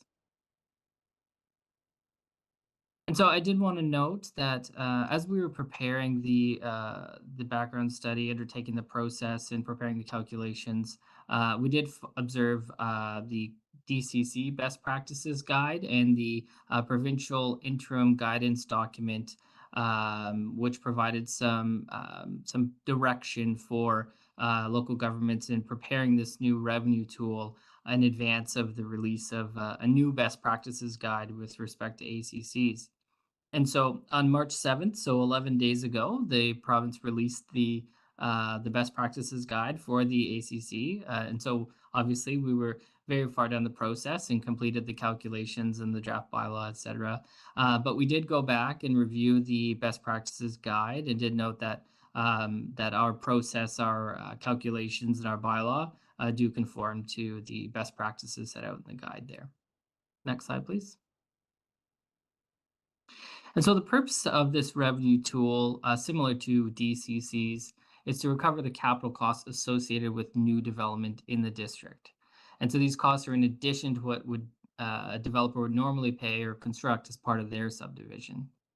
And the main purpose here is to ensure that growth pays for growth, such that we're looking to reduce the burden on the taxpayer for funding infrastructure that's required to accommodate the new development or redevelopment in the community. Next slide, please. And so I'll come back to this a little bit later in the presentation, but did want to note that currently the district utilizes development cost charges to recover growth-related costs for certain services that are eligible. And in addition to this, for rezoning applications, the district does use community amenity contributions, which is a revenue tool used in those rezoning negotiations to provide for community amenities that are not eligible for DCC funding. And so a little bit later in the presentation, I'll discuss how these revenue tools will work together. Next slide, please. And so when we're looking at amenity cost charges, we can incorporate charges related to certain types of services. So community, youth, or senior centers, recreation or athletic facilities, libraries, daycare facilities, or public square. And these are different and distinct from the development cost charge eligible services that you see on the left. Next slide, please. So the background study details the calculations that we undertook as part of this process, but at a very high level, we need to take the costs required to accommodate the new development, and then we divide that by the anticipated development to come up with our charge per unit for residential development. And if we were to impose a charge on non-residential development, it would be on a per square meter of floor area. But to maintain consistency with the policy set out in the development cost charge with respect to parks and those types of services, we've included only a charge for residential development. Next slide, please. Next slide. And so with respect to the legislation, DCCs and ACCs are very similar with two main distinctions here. The first being the eligible services that I talked about a few slides back. The second being that DCCs require the inspector of municipalities to approve the bylaw before the district can impose the bylaw. With respect to ACCs, there's no inspector approval required, but there is a requirement for consultation and for council to consider the bylaw. And so we did undertake a number of consultation meetings, and I will speak to that in a couple slides. Next slide, please. So with respect to the imposition of the charge, again, very similar in terms of if you're exempt from taxation, then you don't have to pay a DCC or an ACC. If we're going to be waiving or reducing charges, we can do so for not-for-profit rental housing, including supportive living housing and for-profit affordable rental housing. But with respect to the municipal assist factor, this is where once we identify all the capital costs required, make a number of deductions so that we are only looking at the costs related to new development. There's a municipal assist, which identifies some portion of the growth-related funding to be funded by the district. Currently, we have this set at 1%. Next slide, please. And next slide. So when we're looking at the growth in the community, similar to the development cost charge, we're looking at out to 2041. We're looking at a population increase of about 26,000 people and about 11,300 residential units. Next slide, please. So in terms of the projects, this is listed in the detailed background study as well as the bylaw. We do have projects for library totaling about $26 million, cultural and community space about $21.3 million, recreation facilities just over $100 million, and parks at just over $8.8 million. Overall, there's about $157 million in costs identified, with a benefit to existing development deduction of $22.4 million that would be funded by the district. Some other deductions related to grants of $12 million, and that leaves a net growth-related amount of $122.96 million. With a 1% municipal assist factor, what's included in the calculations is that $121.73 million. Next slide, please. And so what that results in is a proposed charge of $17,295 for a low density lot, single detached lot, $13,512 for a small lot, $11,179 per unit for a medium density, so townhouse or multiplex, and $9,360 per unit for a high density apartments. Next slide, please. So in terms of comparing the ACC rates to other communities, again, this is a newer revenue tool. So a few municipalities have implemented ACC bylaws, but for those in the area that do have ACC bylaws, Squamish is in about the middle range. There is a wide variation depending on the community based on their respective recreation or facility needs. I will note that now with the release of the ACC Best Practices Guide, I would anticipate in the coming months or to a year to see a number more of these bylaws being implemented. Next slide, please. And next slide. So with respect to the current approach of imposing these revenue tools, development cost charges are imposed on all development and redevelopment in the community. Where there's rezoning applications, community amenity contributions, or CACs, can be negotiated as part of that agreement. And so there's target rates per unit for general amenities, active transportation, and parks, and then targets for on-site affordable housing and childcare.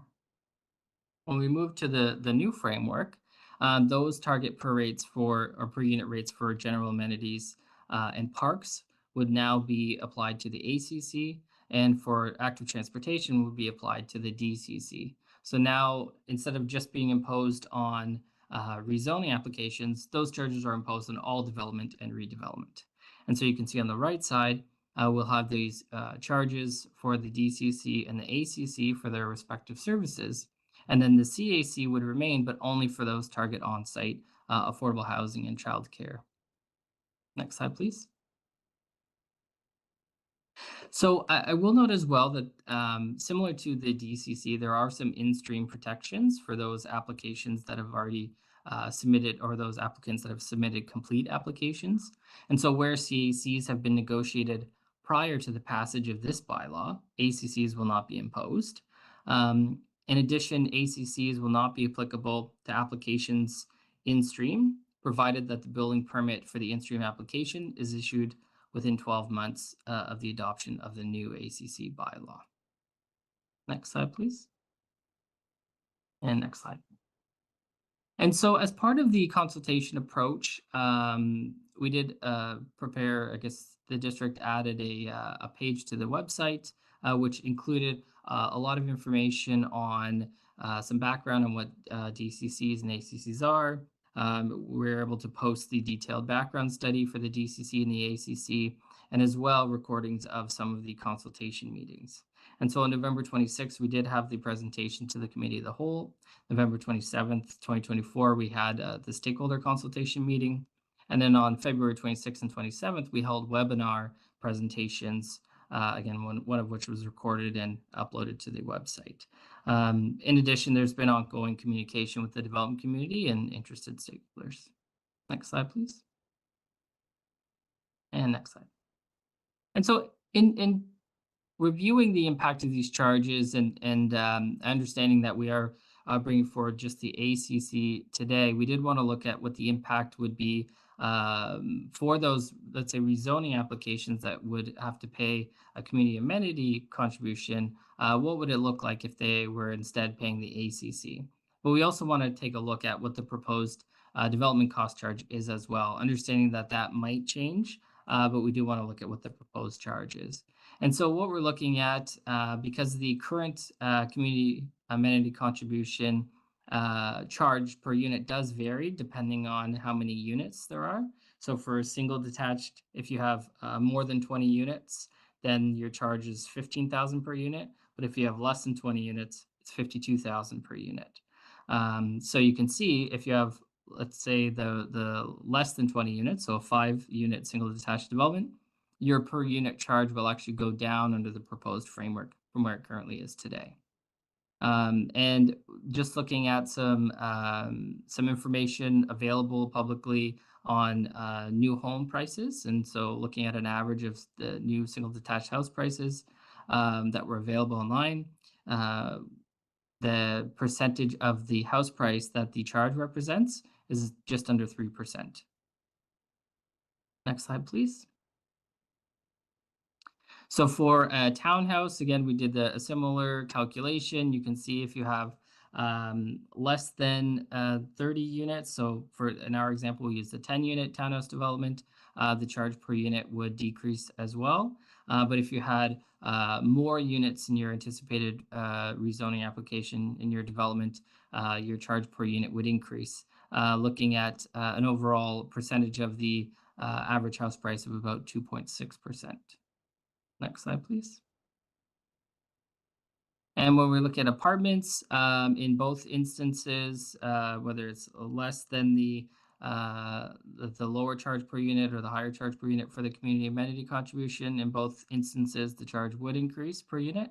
But we're looking at about 3.6% of the overall unit price would be these DCC and ACC charges.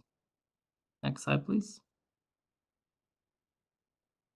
And with that, perhaps I'll pass it back to Brian to speak to the recommendations and next steps. Thank you. Thanks, Daryl. So staff are recommending that the amenity cost charge bylaw be given first 3 readings and that the revised community amenity contribution policy dated March 18th of this year be approved. Staff also have an alternative recommendation, and that is that the amenity cost charge bylaw be given first 3 readings. And should council want to see any amendments to the CAC policy, that the revised community amenity contribution policy be brought back for approval at a future meeting and revised to address the following comments. So that concludes our presentation, and we're happy to take questions at this time. Thank you. Council, questions? Yeah, go ahead, Councilor Pettingill. Yeah, so and I may have just missed it, but with 2 related questions. So the first one, why is childcare, do we leave that in the CAC and not move it to the ACC, given that it's explicitly mentioned as something we could charge it in ACC?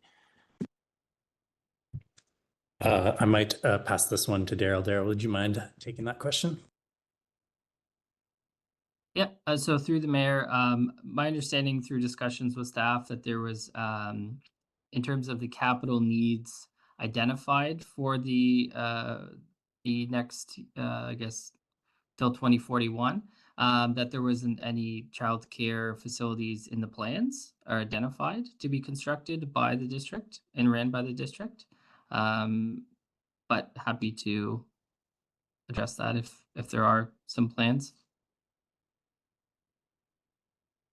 Thank you. Through the mayor, I just want to add that essentially what we're looking for the CDC policy is privately owned childcare facilities that then get operated as such, and as the district has no plans to build actual facilities. Okay, thank you. That's helpful. And then the sort of other bucket of things, like when I read through the ACC rules from the province, it seems like things like maybe trail development, community gardens, cold food storage, bike parking, boat launch, district energy. We just started talking about that again with the community climate action plan. So a number of these things, and we weren't necessarily having these conversations when we last looked at the CAC policy, but they do seem as things that there is a significant desire for us to move forward on. It seems like it could be a funding mechanism for it. Is there a reason why we wouldn't or didn't include some of these sorts of things in the ACC policy? Through the mayor, again, I could answer probably this. This is our first go at the amenity cost charges bylaw. So we're trying to keep the focus on specific recreational facilities and libraries. In the future, I'm sure that this list will change as projects get completed as well. But we also have to be mindful that it is an additional charge on development, and in the current environment, from a feasibility perspective, it's a challenging environment for developers. So adding new charges has to be done in a way so that it doesn't stall growth. So that is one aspect that we need to be mindful of, and we had to take that lens to the projects that got included into the list.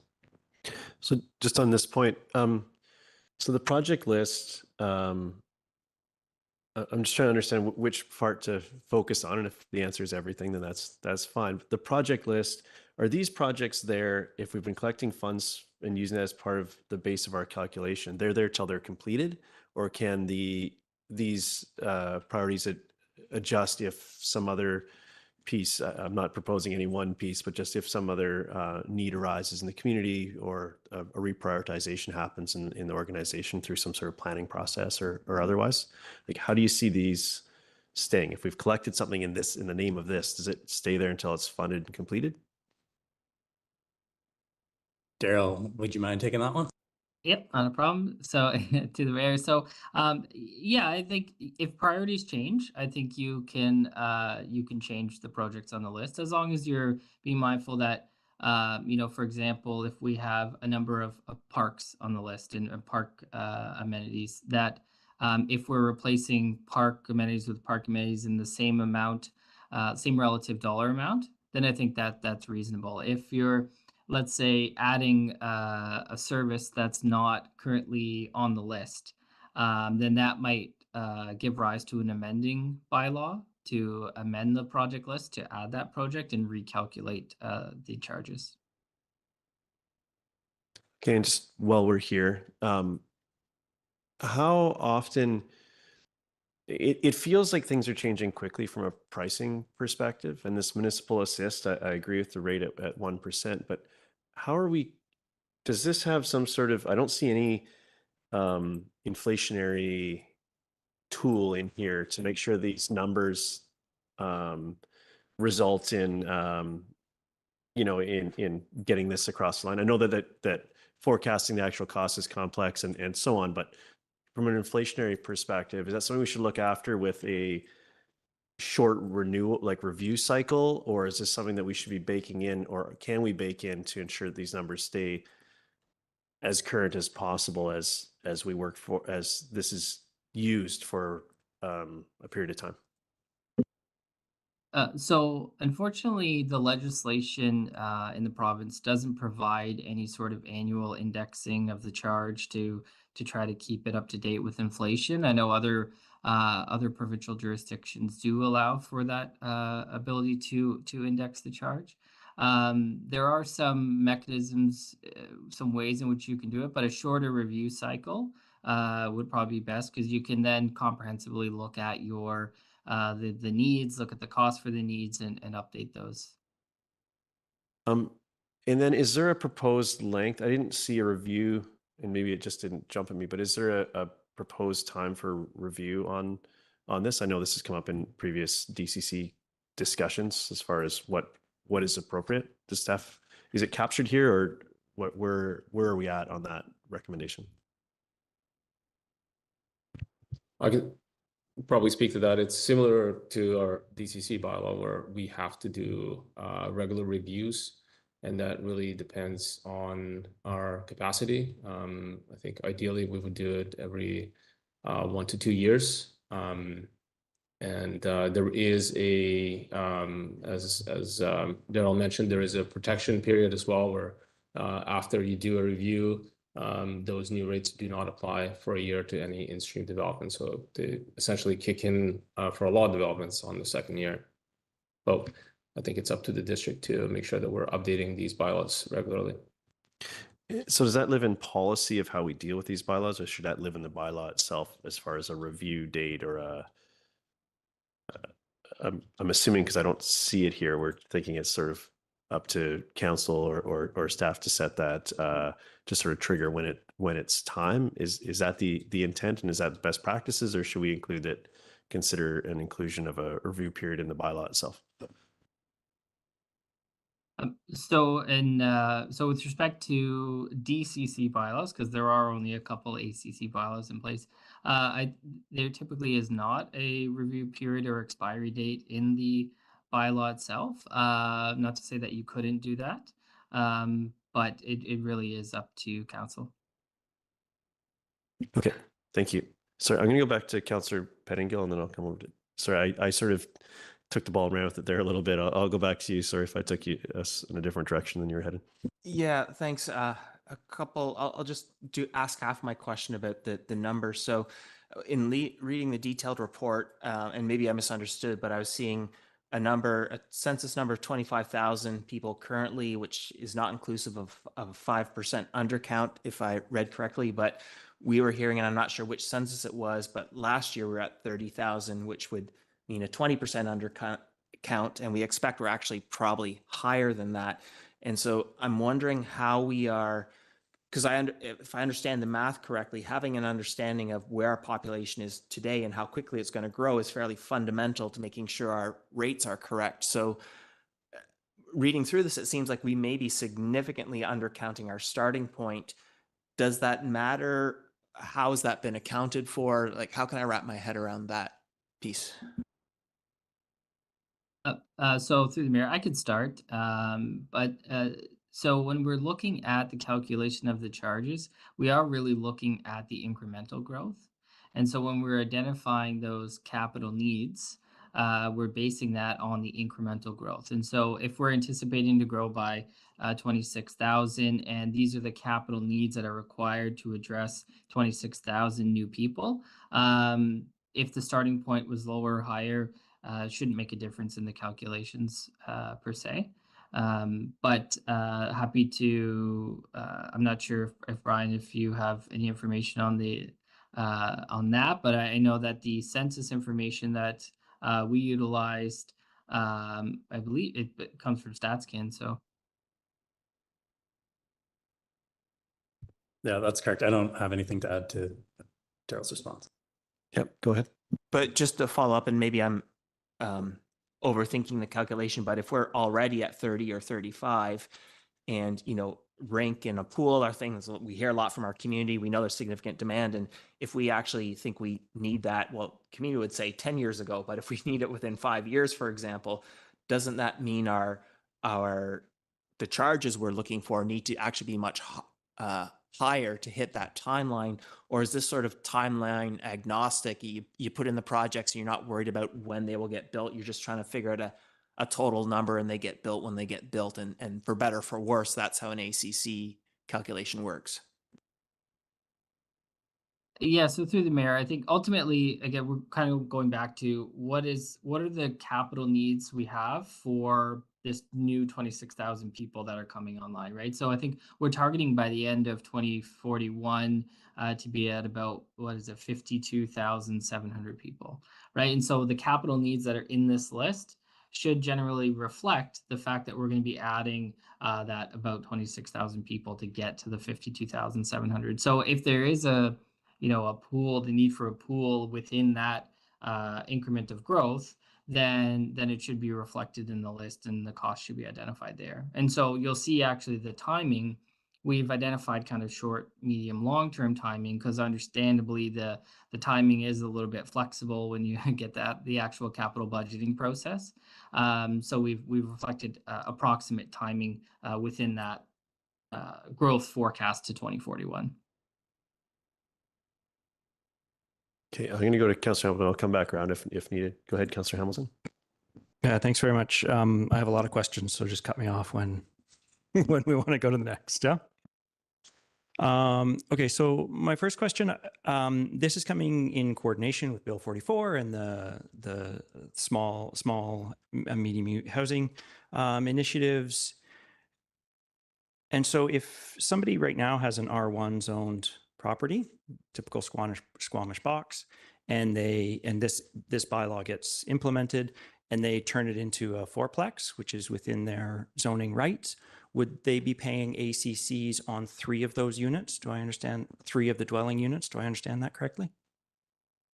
Through the mayor, that's correct. Provided we're ignoring the in-stream protection. So if they already had yes, that would be correct. Yeah, after the bylaw gets set. Yeah. So when we do a subdivision, would we be zoning a subdivision like R1? If somebody came and said, I want to do an R1 subdivision, would we be zoning it R1? If that was, could we zone a new subdivision R1? Through the mayor, yes, theoretically. The minimum lot size in a zone dictates the kind of parameters to be allowed to subdivide. So that lays out the sizing, the dimension, lot area, width and depth that you need to meet in order to subdivide. So yes, you could. Okay, so in our section 3.1 of the bylaw, we have that the amenity cost charge shall be paid prior to approval of a subdivision or issuance of a building permit, as the case may be. And I'm confused with the existence of R1. How do we know the number of dwellings at subdivision? So through the mayor, that you wouldn't know for sure. You would, in that case, collect it at building permit stage. The way the legislation is written, it says that you collect it at subdivision or building permit application, which is the same as the DCC legislation. So there's the two triggers that you'd collect those charges at. Just to add to that, you could collect it at both times. So at subdivision, you could collect the base ACC, and then if through the building permit process there are more units than were charged ACCs, then the remainder of those units would have to pay the charges as well. Okay, so you sort of pay on a phantom unit, assuming it's one. Okay. Does that same challenge, and I'm only thinking of this in the R1 zone, would that same challenge exist in more comprehensive zones, in more developed zones? We'd still have to do that double calculation and... No, if it's more dense development zone, then we normally always collect it at building permit because we just don't know how many units there are until it's at that stage. So is there a significant disadvantage in just collecting everything at building permit? It seems, the subdivision thing seems like a complication, an unnecessary complication to me at this point. Through the mayor, you're not wrong there. It's just how it's always been done. And previously, a lot of development came in as a sub in the form of subdivision, and now it's more in multiplexes, and multifamily just gives us options. Just on this point, if I can, I'm thinking of a scenario where someone subdivides a lot that previously wasn't able to do so, but then post it for sale or something, and something doesn't happen. Is there like a cash flow aspect to this that we should be considering? Like just to like that for both pieces, or is there a reason that we want to, or is that not really a consideration with this, because that would be a small piece of the puzzle? It's not really a consideration of this, because if it's unclear how many units, we just wait till building permits essentially. Okay, so this just gives the flexibility to use whatever's appropriate for. Okay, thank you. Sorry, go back. Thanks. That leads to this idea of land lift. Now, I didn't in the Watson report. Thank you, Daryl. I didn't see a lot of conversation about the concept of land lift, but there was this conversation about if ACCs are increased, the developers have to pay. Whereas the guiding document, the ACC guiding document, does quite a clear job of outlining when we charge more ACCs, that really comes out of the land lift. Yeah. Why are we not thinking more? Why is that not like, what impact does land lift have on our ACCs, and why are we not discussing it in this report? So through the mayor, you're referring to the best practices guide that came out. So the land lift component, that's a newer concept for me that I haven't seen put forth in the past too much. And so happy to review that in more detail to provide some comments on it.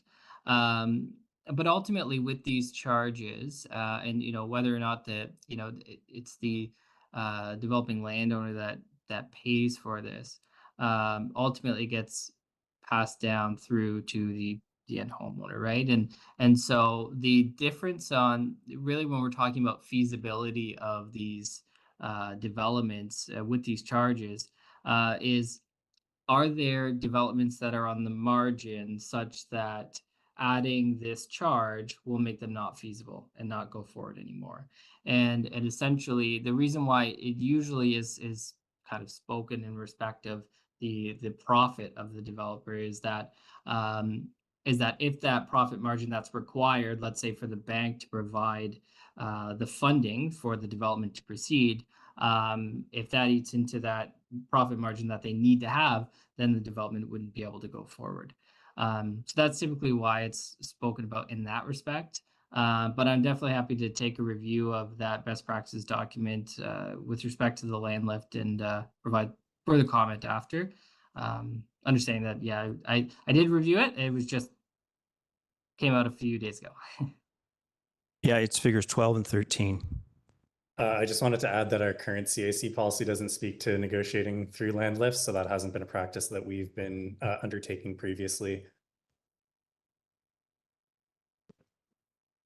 All right, so figures 12 and 13 speak to where the ACCs may or may not fit in terms of land costs. And this speaks to the real value of ACCs. One of the really big challenges for developers, every single developer I've spoken to, I don't know every single, but many of the developers I've spoken to say, well, one of the challenges is I don't know how much the CAC is going to be because it's a negotiation. So they don't know how much they can afford to pay for the land because they don't know how much the whole thing is going to cost. By putting in an ACC, we are giving the builder certainty, and certainty is valuable, right? We take on the uncertainty of whether we can do the project by giving them the certainty of what they're going to pay. I think this is a really critical piece that really, it's a very important piece and that needs to be looked at. And I definitely think it deserves some attention. And I want to ask a related question. The report considers 1% as the limit of price elasticity of the ACC. What is it that it sort of makes the statement that 1% is a reasonable amount, but doesn't go into why not 2%? Why not 1.5%? So why is it that 1% is an acceptable value for an ACC, but 2% isn't?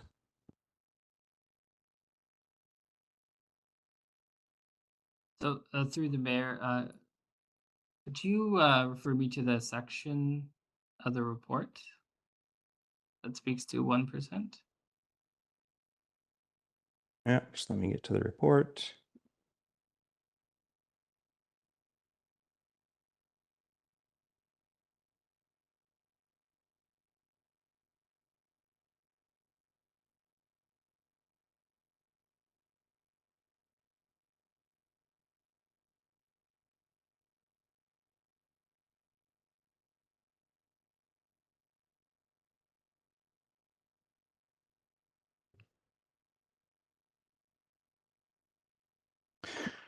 So on page 3 of the executive of the summary, you provide ACC as a percentage of house price for single detached townhouse condominium at 0.9, 0.6 to 1, and 1.2. And then, so we're considering this as a fraction of the total house price. And if you give me a minute, I'll find where the actual explicit discussion is that this is acceptable. This is an acceptable amount to not impede progress, impede development. Why 1% and not 2%?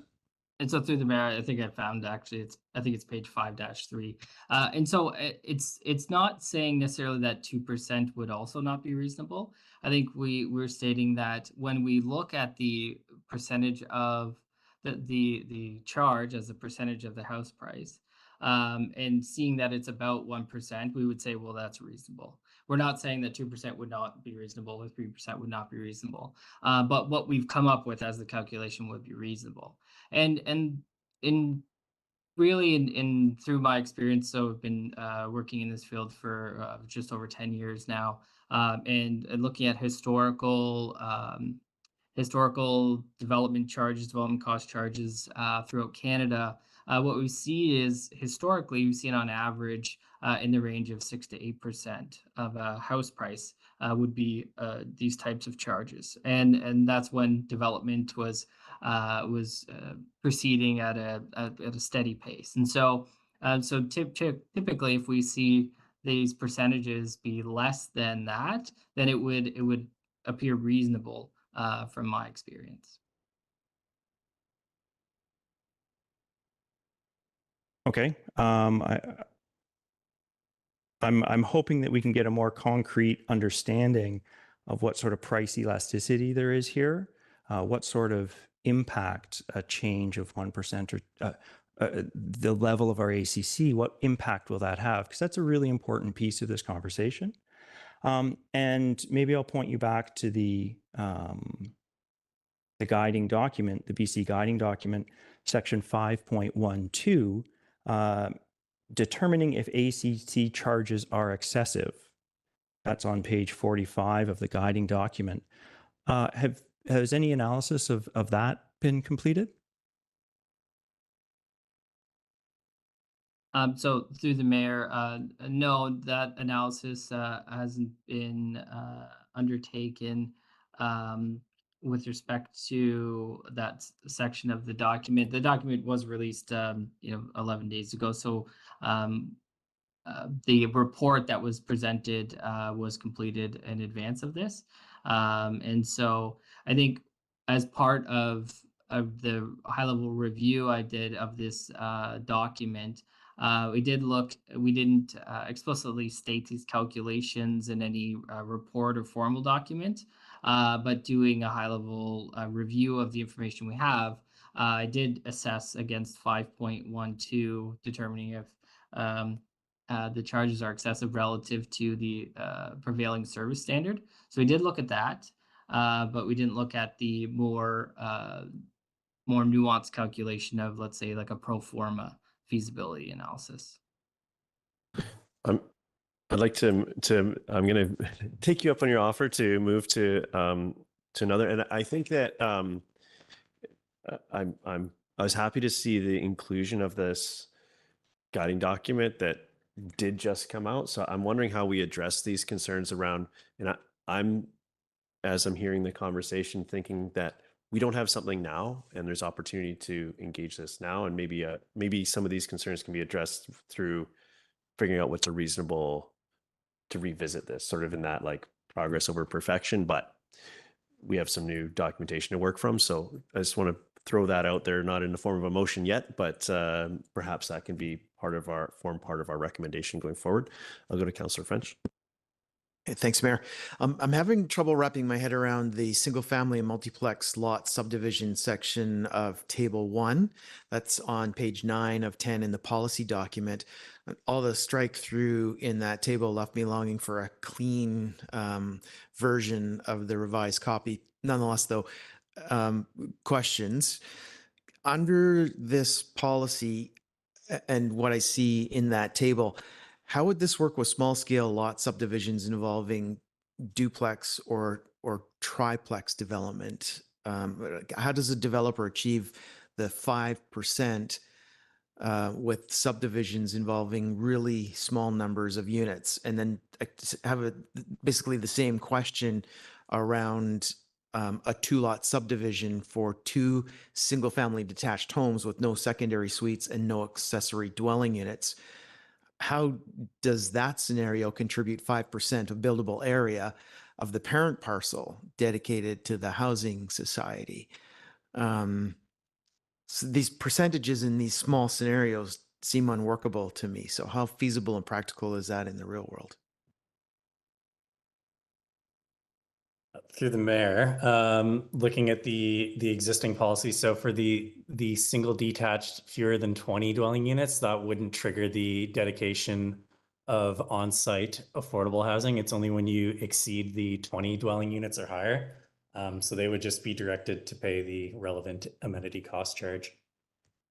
Okay, perfect. Yes, that makes sense. I missed that.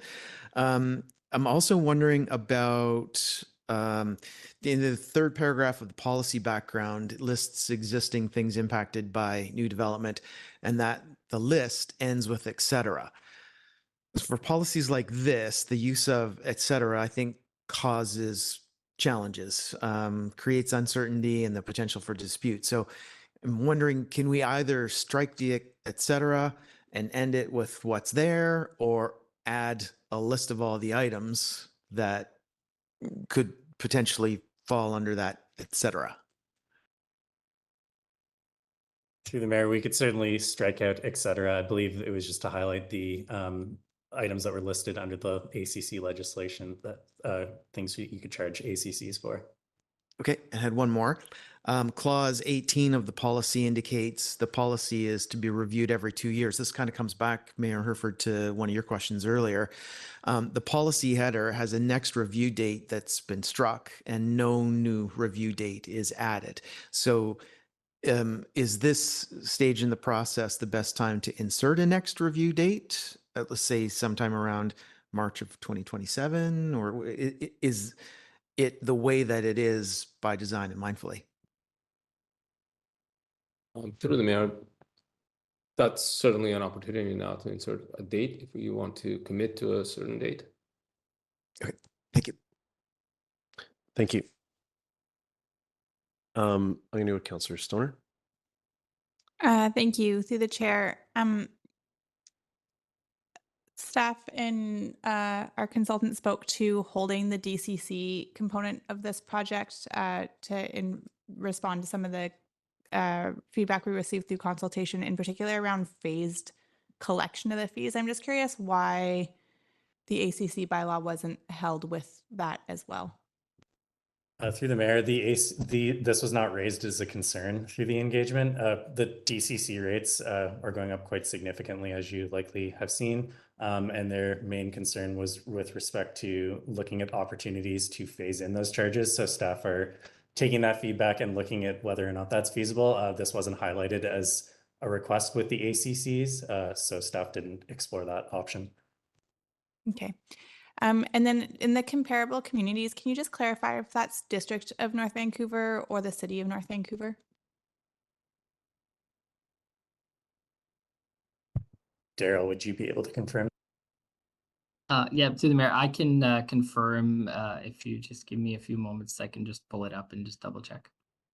Yeah, of course, no problem. While you do that, I'll follow on to staff with some questions around the CAC policy. So as I read it, I was challenged by it because it doesn't actually really speak to the ACC bylaw very well anymore, and it still refers to some of the legacy components, I think, if we move into this new model. So cash in lieu of community amenities that go to a community amenity provision fund. Am I correct that that would no longer stand if we had the ACC bylaw? Through the mayor, for the most part, yes. We were a bit reluctant to make more changes to the CC policy, just because we want to see how the ACC bylaw will actually interplay with the old policy. But there's still, in my mind, there's still going to be opportunities for developments, let's say, that can't provide affordable housing on site and want to make a contribution to Housing Squamish or something like that.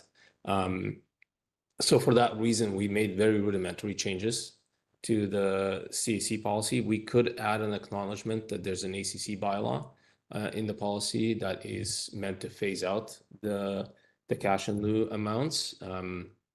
But for that reason, it's not a comprehensive update of the CAC policy. We were hoping to do the ACC bylaw, probably wait a year, and then do a more comprehensive update of the CAC policy once we have some mileage on with the ACC charges.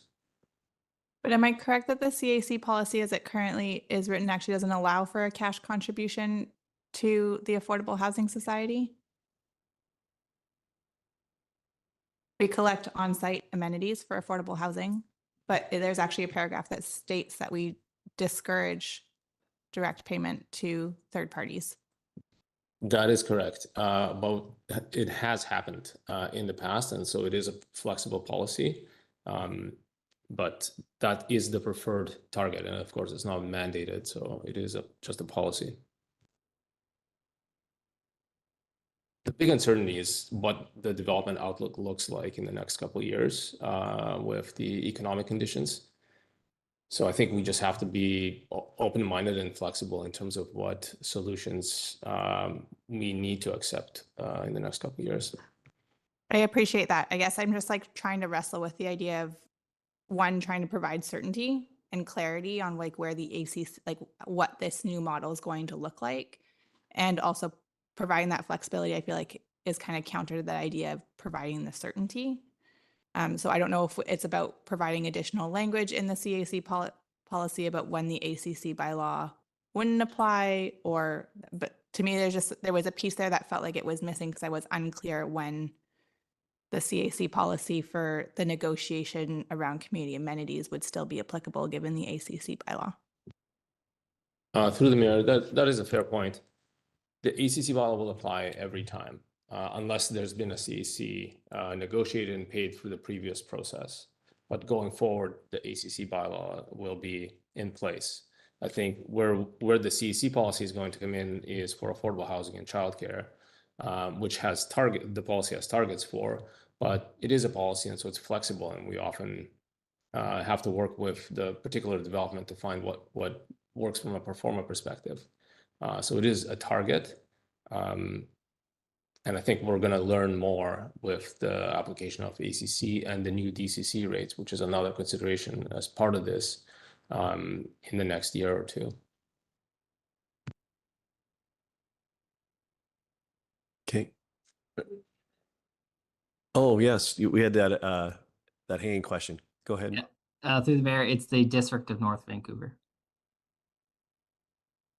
Thank you for that. There's 2 North Vancouvers. Thank you, Councillor Anderson. My question is for Mr. Apps regarding consultation process in bylaw development. Mr. Apps, in your slide presentation, you referred to a November 27th, 2024 stakeholder consultation meeting. Were the participants in that meeting largely from the development community? How would you define stakeholder consultation, stakeholder in that context? Yep. So through the mayor and Brian, please jump in. My understanding is those were from the representatives from the development community. Thank you. In the best practices guide in section chapter 2, consultation process and identifying affected parties, it's rather broadly worded, community members, advocacy groups. Where I'm going is I'm trying to see what the assumptions are on the part of the best practices guide regarding another category of stakeholders, namely the people who would benefit from new amenities being delivered. For example, our staff held a meeting with the library in connection with this consultation process. So is it to be assumed that the means by which we field input from that category of stakeholders, people who would benefit from new amenities, who have preferences and input to provide regarding amenities, is that best handled not in the bylaw development or consultation process, but rather in another type of planning process, or to produce a strategic plan or a master plan that the bylaw process can refer to? Do you have any idea about what the best practices guide assumes when it refers to community members and advocacy groups? Are we to assume really ratepayers rather than beneficiaries of new amenities? So through the mayor, I think the intent of the best practices guide is that it is rather vague in that it really is up to the discretion of council to determine that through this process that you've had meaningful public consultation. And so with each council in each local government, that might have a different meaning. And so I think the approach that we've taken is that we've had the specific direct meeting with the development stakeholders. We've held public webinars, and we've posted all the information online and invited people to comment. That could be ratepayers, that could be beneficiaries, that could be advocacy groups. And so we've kind of tried to hit all of those markers by providing all of that on the website and inviting public input. Thank you, Mayor. Thank you, Council. I think we've had a very good conversation here. We are about 30 minutes over on this one item, so I want to make sure that we are working towards a conclusion. I'm going to go to Councillor Hamilton and then Pettingill. Thanks. So I'll be pretty direct. I believe the ACC amounts indicated are too low. I did an analysis, like I looked at the list of amenities, and I have a list of questions I have for the amenities and how we arrived at those numbers. I don't think we have time to dig into those right now. I have concerns about the suggestion, the report suggests that we use CPI to adjust for inflation, where if we use CPI instead of BCPI, we would be losing out on approximately 50% of the inflationary gains that we would end up having to pay and end up in significant shortfalls. I think from a council perspective, we have a responsibility. Like, this is the point where we lay the groundwork for councils in 10 years and 15 years to not be managing with the shortfalls in ACC, in amenity contributions that we are currently dealing with. And I think that we need to really understand this price elasticity. So I'll ask a question. On the list of amenities, how were those budgets as the costs estimated? We see numbers. Some of those numbers are within our financial plan. Some of those numbers don't appear in our financial plan. How were those numbers arrived at? I don't see any detail.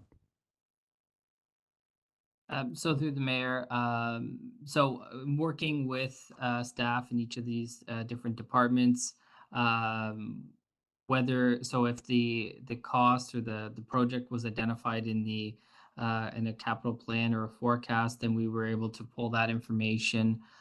Where there was no specific cost identified, we tried to work with staff to determine what a reasonable cost might be, let's say based on a per square foot of development of a facility of that nature. So it's really in consultation with staff from each of the different departments to try to determine what a reasonable cost is. On this point, go ahead. Yeah, just to follow up on this, we know, like, just to pull a specific item. So the new pool, we know we have that as a $28 million placeholder in our budget, but we've like very openly acknowledged that's just a placeholder. We know it's going to cost much more than that. And so are we required to use just the number that's in our 5-year financial plan, or knowing that it's going to be more than that? Why would we not have a more fulsome, even guesstimate in our ACC bylaw? Yep. So through the mayor, we can. I think as long as there's a detailed rationalization of why those numbers don't align, and so if the answer is that's an outdated estimate and a new estimate is, the 100 million or whatever it is, and then we have a basis for that estimate. So whether it was, got estimates from a firm that does that kind of work, or we see similar construction in other communities that we could justify that that's how we've arrived at that number, then I think then we could use that higher number. Okay, thank you for that. But it does need to have some solid rationale behind it, documented, not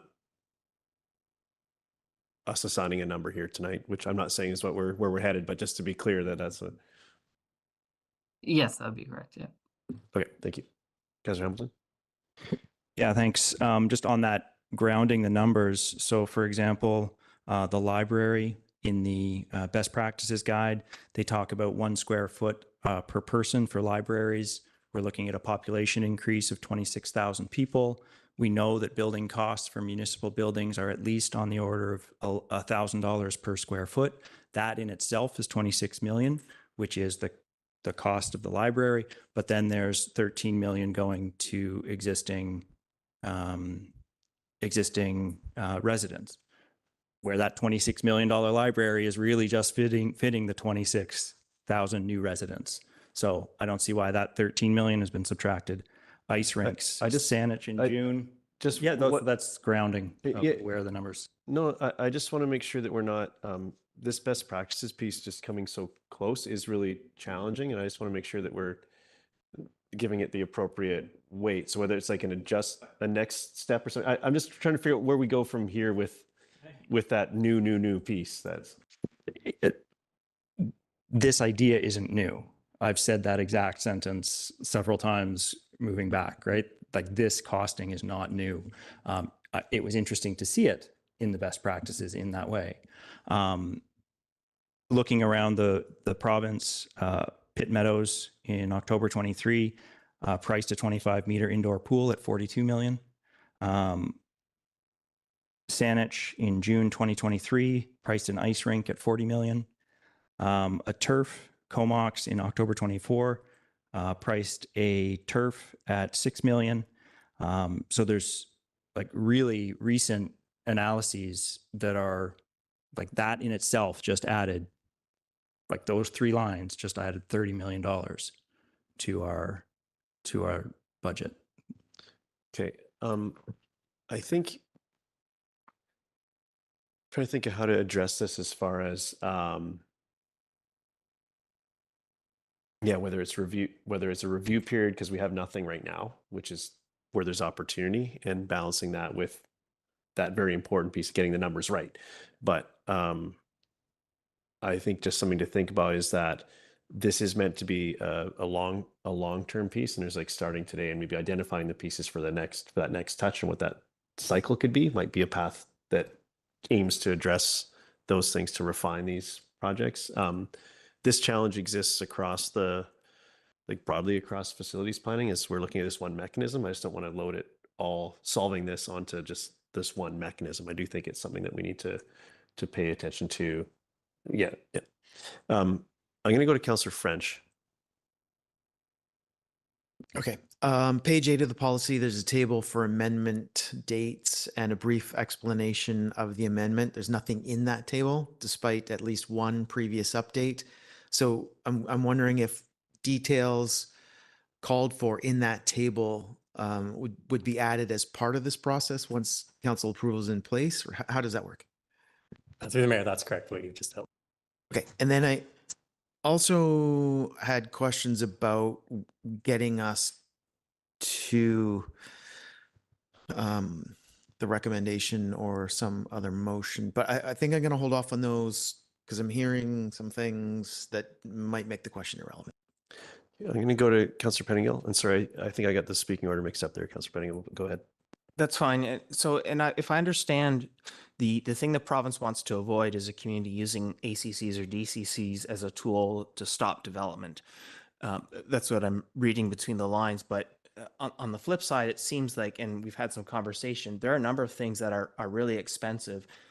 If we phase things in or sort of wait or do it slowly, then I think all we're doing is putting the cost of new development onto our existing residents. And so is there not a place where we can, and I've heard, 6 to 8% has been used in the past, where we can say, no, for better, for worse, things have gotten really expensive for everyone. This is the cost of development and this is what the fees are. And if it slows things down a bit, so be it. And in my mind, we're in a situation where, because fees have been arguably artificially low, land costs have gone through the roof, so mortgages are through the roof, and tons coming out of people's pockets, but it's going into banks and mortgages and so on, as opposed to if we charge the actual cost of development, then at least the money that's going out of people's pockets is going into the community. It helps depress land prices and makes land more affordable for people. And so, do we not have an opportunity here to sort of say, like, yeah, this is the truth of what it costs to develop. And so, it is what it is, as tough as it is. And, if it slows things down a little bit, I mean, that's economic reality. And if it pulls down land prices, maybe that's not a bad thing. Through the mayor, I think just want to comment on something that Mr. Abb said, that 68% being historically acceptable. What we've seen in the last 4 years is unprecedented in terms of hyperinflation in the construction industry. So that is certainly a factor that we need to consider now. If we jack up the rates to the point where it makes development very difficult, especially for smaller developments, we're not going to meet our housing targets. We're not going to meet our employment wants. It's just going to make things more difficult from a planning perspective to meet the needs of the community. So it's a bit of a balancing act right now.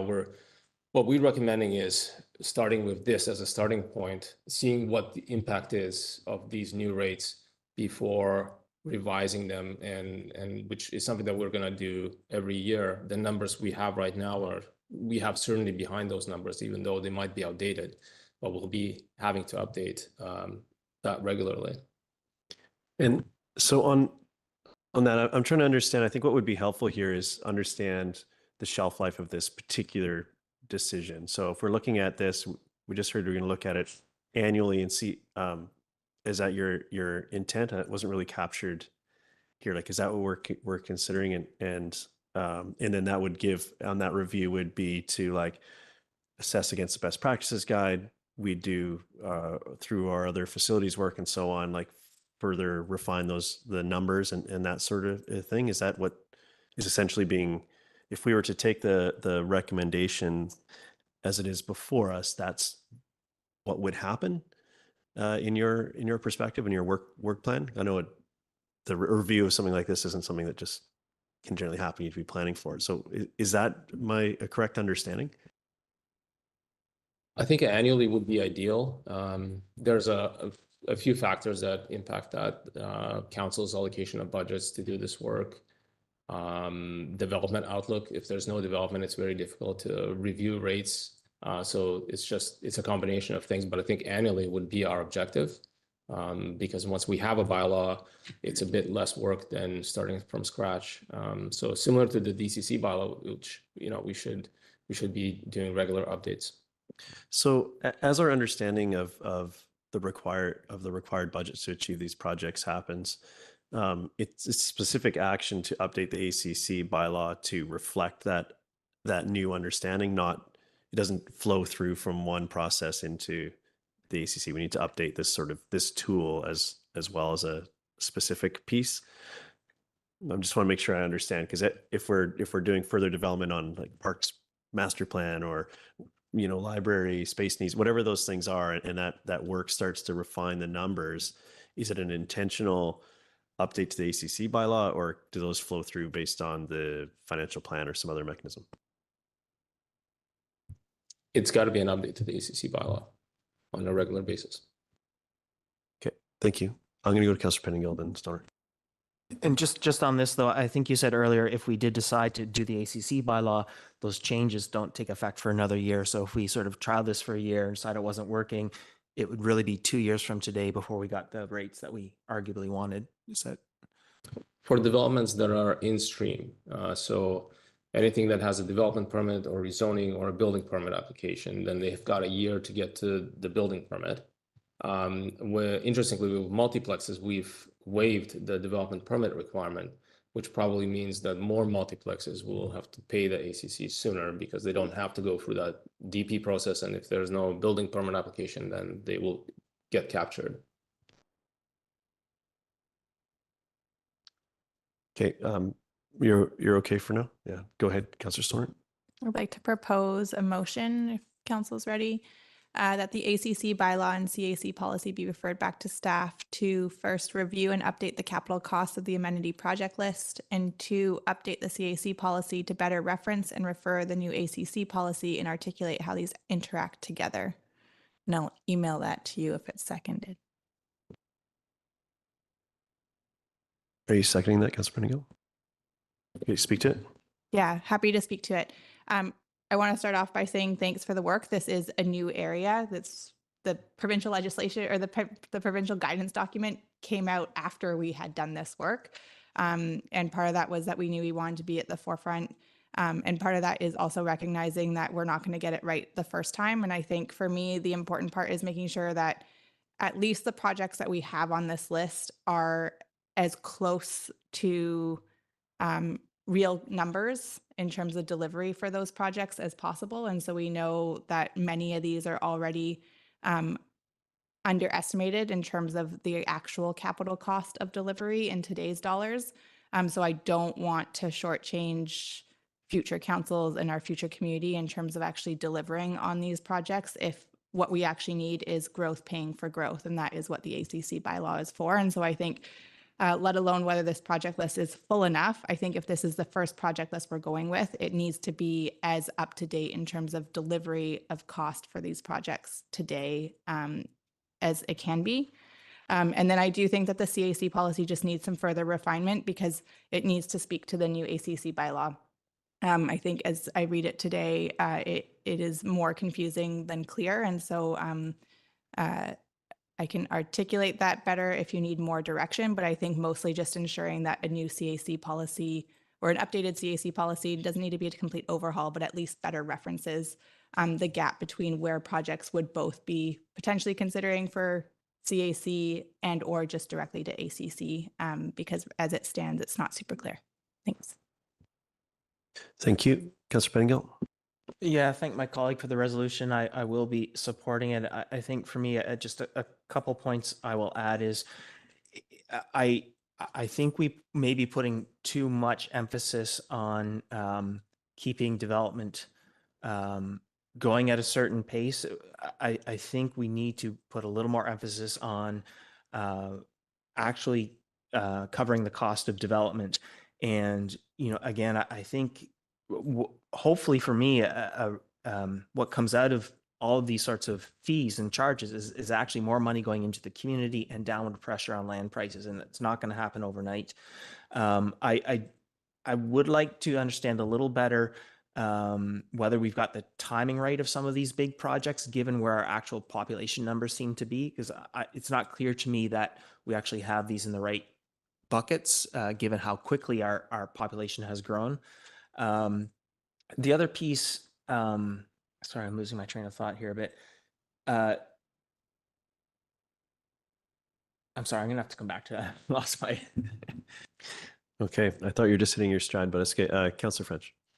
Mayor Herford, through you, I think I'd like to buy a moment for my colleague beside me and request that the motion be read again, as I didn't catch the full of it the first time around.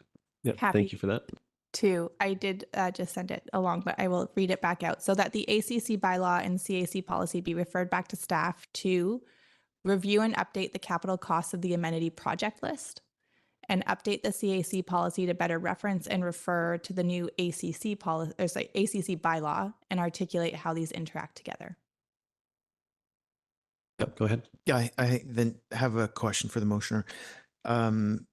It seems to me that this motion takes out number 2 in the staff recommendation and leaves us in a situation where your motion covers number 2 being sent back as well to staff. That is my intention, yes. Councillor Pettingill, I'll give you a chance to finish your thought. Yeah, when this comes back, assuming this resolution is supported, one of the pieces that I'm trying to wrap my head around, and I will probably need some help from staff, but I understand one of the apprehensions is that if development slows down too much, we may not hit the last year of the SHAP requirement. Is that the right term? So it's, I think, $1.5 million, which would then be on the taxpayers, assuming we continue with that work. But it seems to me that the possible gaps in the actual cost of development are so large that if we proceed even for a year, we may actually be putting a much larger figure on existing taxpayers. And so if I'm mistaken in that analysis, then, you know, that is worth correction. But right now, that's part of the reason why I'm wanting to push forward on this, even at the risk of that grant money. And so I'd really want to understand that tension there a little better. Thank you. Thank you. Councillor French. Yeah, thanks. Now that I fully comprehend the motion, thank you, Councillor. I'm supportive of the direction that Council's taking this, and in expressing that support, I want to acknowledge the great work that's been done by staff and our consultant on this.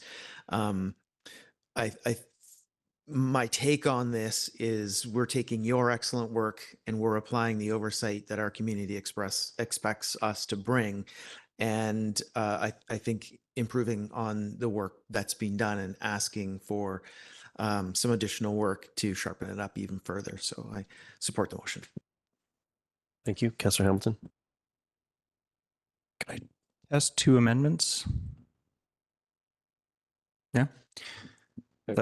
And this is in the spirit of one at a time. Preferably. Yeah, of course. Yeah, exactly.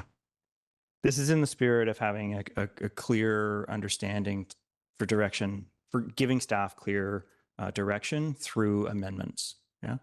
So we can vote on these things independently. And I recognize that I want to find that balance between being too prescriptive of instructing what staff and the consultant do. But I would like to see request that staff complete an analysis to determine if the charges are excessive using section 5.12 of the ACC Best Practices Guide. So before we move that, I think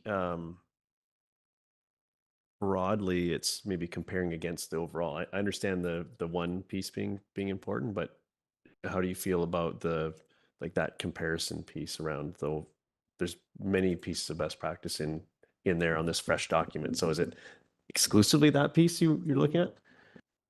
The whole thing, but I don't want that one to be missed. I would be more supportive of a motion that captured the entirety rather than speak to one particular piece. It's a new document. If we would like to have this compared against that in a formal way, then I feel like there's other pieces there, but I'm open. Make your motion. I just want to get that out of my head before we. So let me try again. Direct staff and the consultant to do a clear analysis and review of the best practices guidelines and compare those to our ACCs, including section 512. Okay. Yes, Miss. Yep. Can I just confirm the intention is to add that as a standing third clause to the motion? Yes. Okay. Does that constitute an amendment? That would be an amendment. Okay. It needs to. Yeah, but it's change not the- amending language, but it's amending the overall motion. Okay. Correct. Yeah. So is there a seconder for the proposed amendment? To direct staff and the consultant to perform a comparative analysis of the new ACC best practices guideline with our ACC, the new proposed ACC policy, including an analysis of section 512, which is determining if ACC charges are excessive.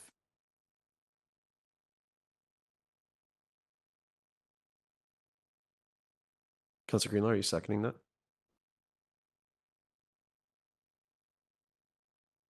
Would you like to speak to your motion? Yeah, Councillor Greenlaw seconded. Yeah, thanks. The ACC best practices guideline is new. Absolutely appreciate that. I think it's really important that we do an explicit comparison to the best practices guideline because there seem to be a few pieces here that we maybe didn't focus on quite as much as the ACC best practices guidelines did.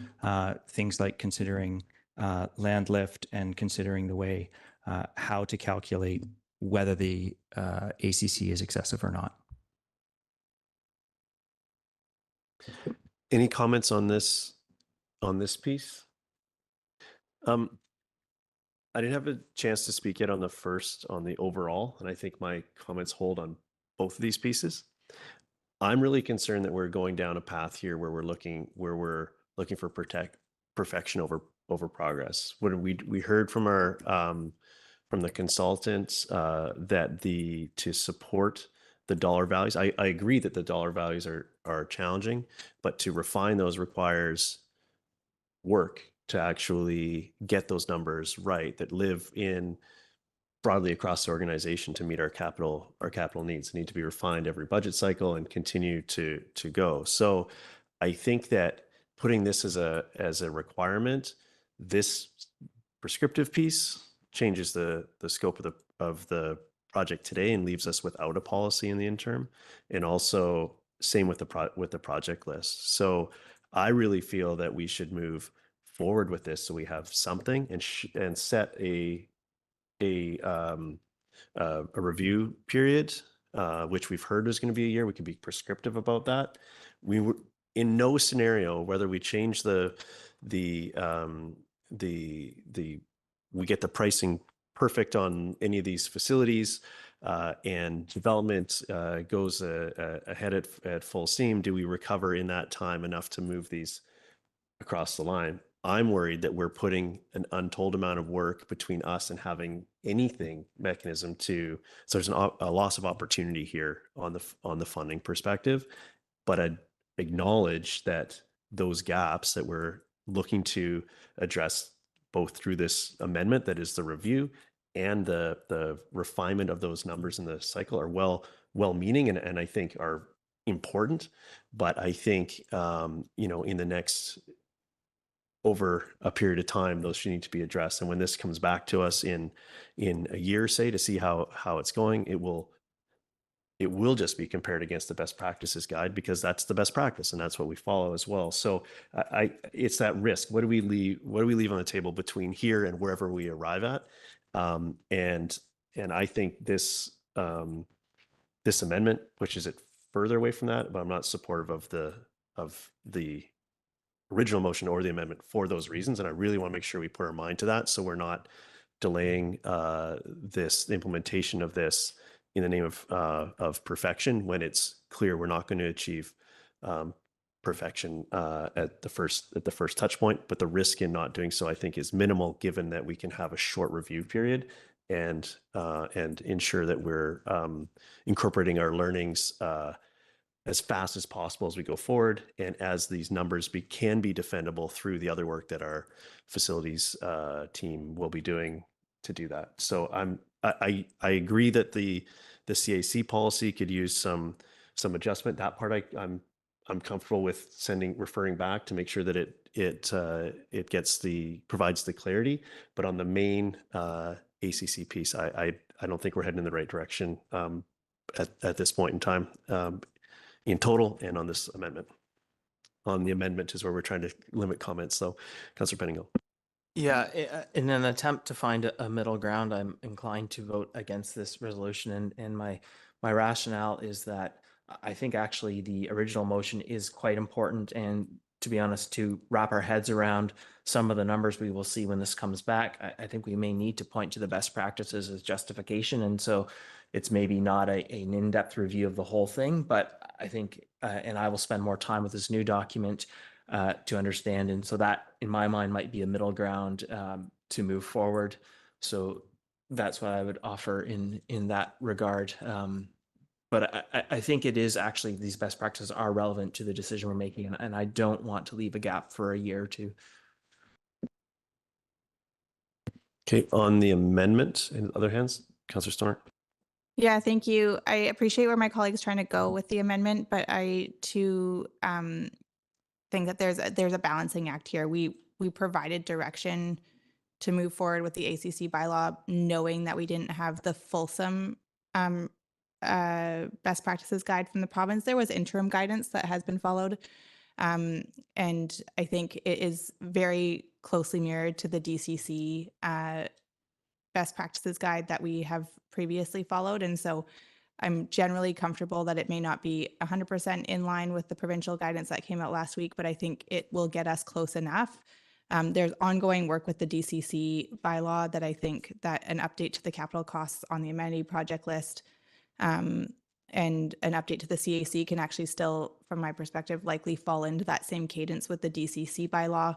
But I think a more fulsome refer back to the new best practices guide could potentially be a much longer delay that I'm not willing to entertain at this point.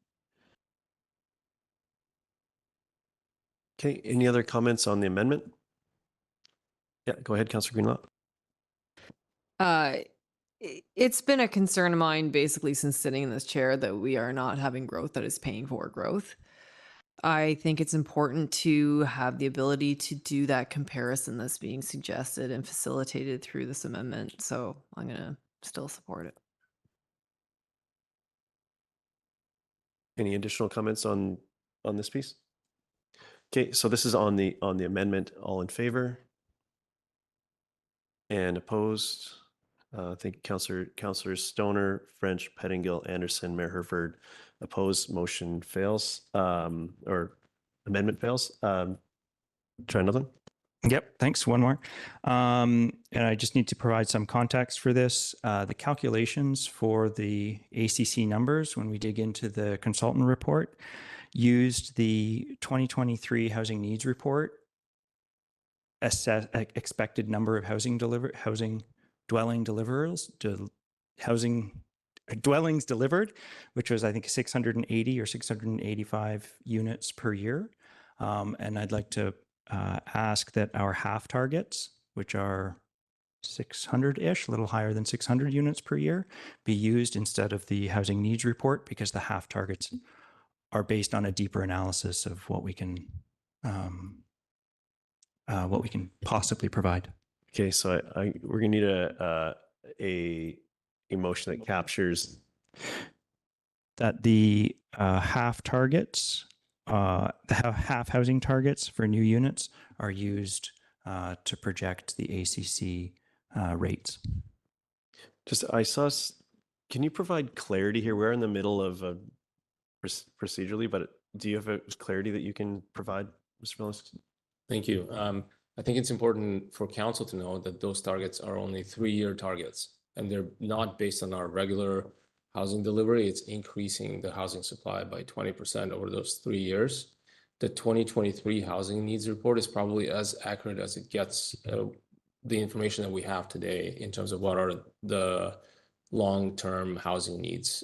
We expect that number to change slightly with the generation of the work that we're doing now, but it's indicating that the 2023 HNR is as best information as we have today. Okay, so just we've had thank you for the clarity. Is there a seconder for the amendment? Not seeing any, so we're back to the regular or to the main motion. Is anyone who hasn't spoken to the main motion yet? Councillor Anderson. Thank you. I'd like to observe a concern with the main motion, and really I would have had the same concern with the proposed amendment from Councillor Hamilton, and that is, I'll just quote from the motion, we want to be close to the real numbers. I suggest it's not so easy to figure out what that involves. What kind of a project is that? What kind of an enterprise? And I agree with Councillor or Mayor Herford's concern about this. I believe that we should move forward and that information and that picture will evolve as we need to pursue filling in that picture. Other ACC bylaw processes that I've followed are similarly vague. They also use the word et cetera that Councillor French has referred to. Item number 2 in Table 4.1, Schedule B, cultural community spaces, et cetera. That's where we're at right now. We have all other references in that schedule in the project list, satellite recreation facilities for neighborhoods. Well, that was actually that we need to map that out was one of the rationales from the planning department for undertaking an update of our Parks and Recreation Master Plan a year ago, 2 years ago. That work still is to be done.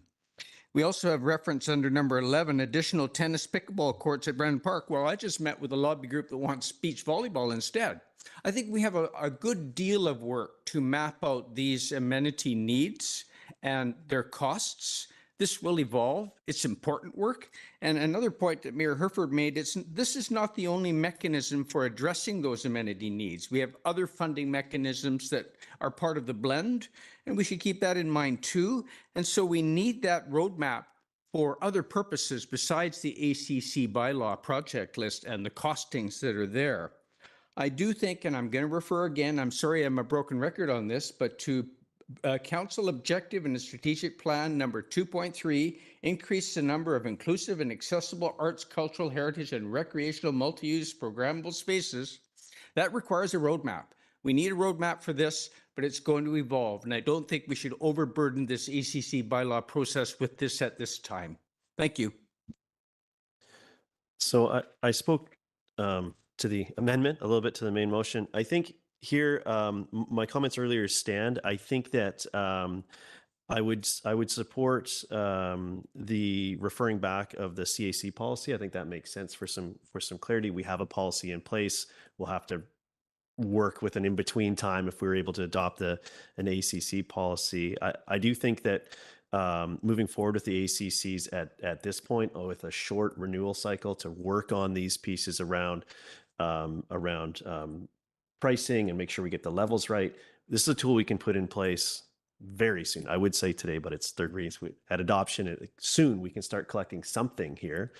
If we push out the requirements of adoption of this, we're missing opportunity that could be happening on an ongoing basis while we get it right. So I think that giving staff some time, giving this tool some time to bring something in rather than nothing is helpful. Putting a short renewal period on it would, which is what we've heard would happen, I think is also appropriate.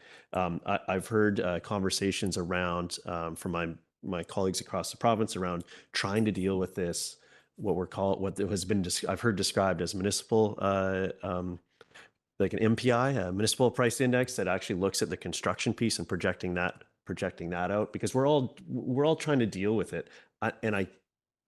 In not supporting this motion, I'm not saying it's not a problem. I'm just saying we need to acknowledge that it's a problem, take steps to do it. But I'm really worried that we're not, I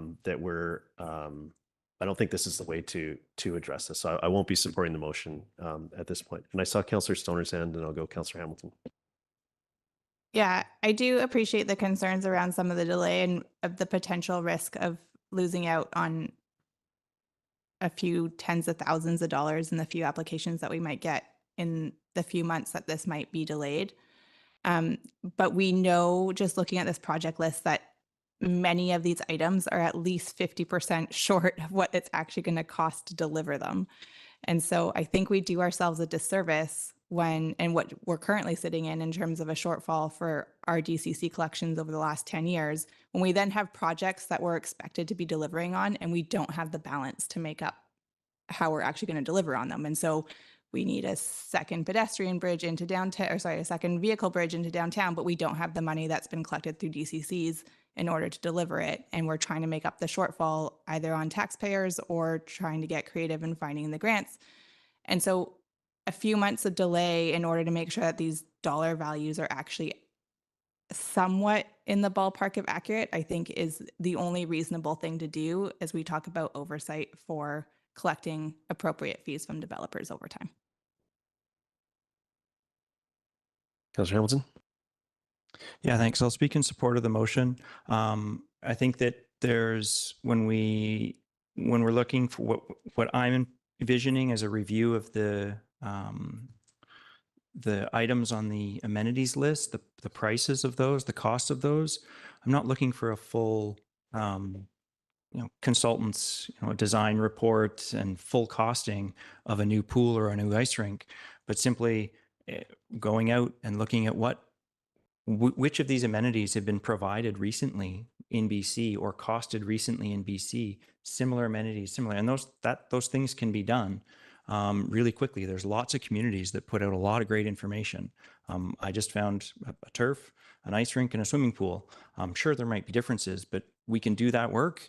And this is going to have millions of dollars of an impact on what we collect and what we're able to do and what amenities we're able to give to our community. I think it's really important that we do that we spend a little bit of time right now to do this at a little bit better, because there's a lot of things here that are lacking. Thanks. In the price list. That's yeah. Thank you. I just wanted to. Is it still expressed as two pieces? Sorry, I just want to. I might move to sever these two. Just I'm gonna. Okay. So do I need a seconder for that, or can I? Sorry. The clauses aren't standalone. So the first part of the motion has that council refer the two elements back to staff with the two clauses underneath. So Okay, it can't be severed. It's not because mission it critical doesn't- for me. That's okay. fine. Thank you. Councillor Brittingham. Yeah, I just want to add a thought. Like one of the things that I hear and see most often from the community, and I would say it's not always a fair assessment, but that we don't collect enough from development. And one of the reasons we have not collected at times is because we haven't had the tools. And I think here we finally have the tool. My sense of the community is that they want to use these tools to the maximum way possible, the best way possible. And I'm not sure there's public appetite for us to sort of go light, to be honest, and sort of fix it a year later. I think people are really eager to see us, really put some focus on this. So I think a little bit of extra time. And again, I'm not asking or hoping for a deep redo here, but just as Councillor Hamilton has spoken to a little bit, just gut checking a little more some of these numbers, which seem very, very low. And I think some of the other things that are in our community plans maybe won't capture everything, but I think some of the costs are fundamental, significant costs are missing, and it would be good to get those in the first draft, I think. Thank you.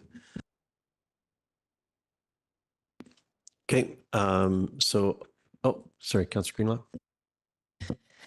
Thanks through the chair. Thanks to the staff and the consultant who put this report together. I'm sure it was a lot of work. But like I said, paying for growth has been a concern of mine since sitting in this chair. And I think in this conversation, our responsibility and our priority as a council needs to be to set up our community for success, right?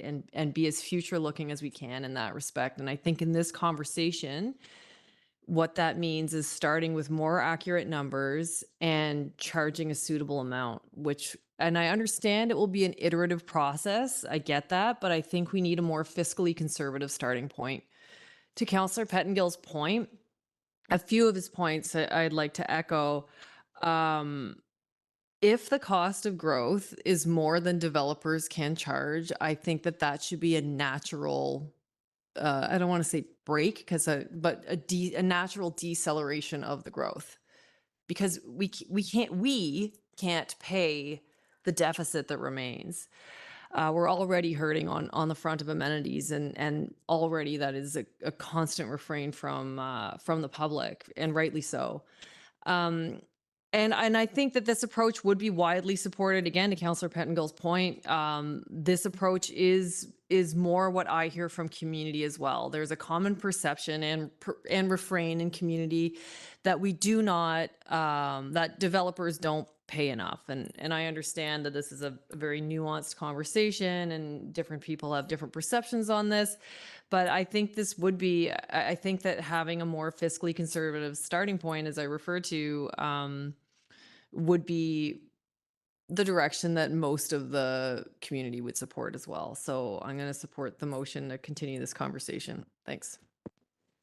Okay, I'm going to call the question. All in favor and opposed? Mayor Herford, Councillor Anderson opposed, motion carries. Thank you. Council, I think we've earned ourselves a break. Oh yeah, okay. We're gonna go to the next piece, and but before we start that, and the next piece is the District of Squamish zoning bylaw 2200/2011 amendment bylaw, and pertains to Chikai townhouse boundary adjustment.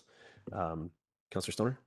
Thank you. I am declaring a conflict of interest on this matter of the District of Squamish zoning bylaw 2200/2011 amendment bylaw Chikai townhouse boundary adjustment number 3148/2025, because I recently purchased a home on Ross Road that is in proximity to the first phase of Chikai development and the lots that are subject to the rezoning application this evening.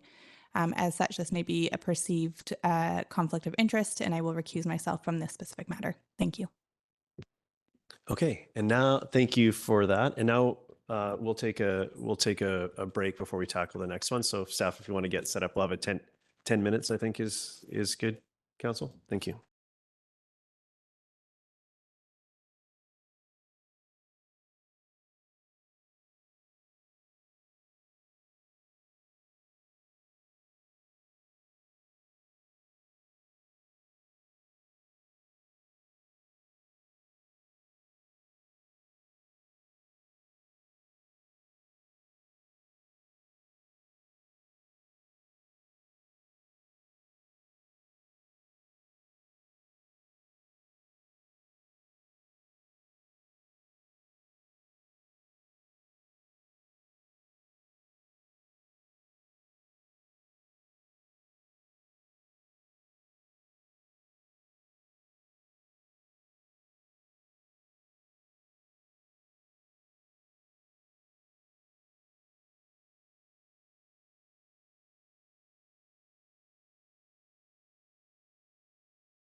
Okay, thank you. So we are on item 7.2.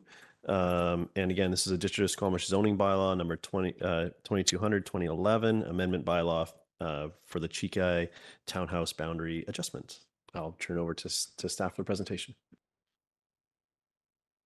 Thank you. And oh, yeah, two. Thanks. Okay, there we go. Good evening, Mayor and Council. My name is Jessie Abraham, Planning Consultant, presenting on behalf of the Community Development Department.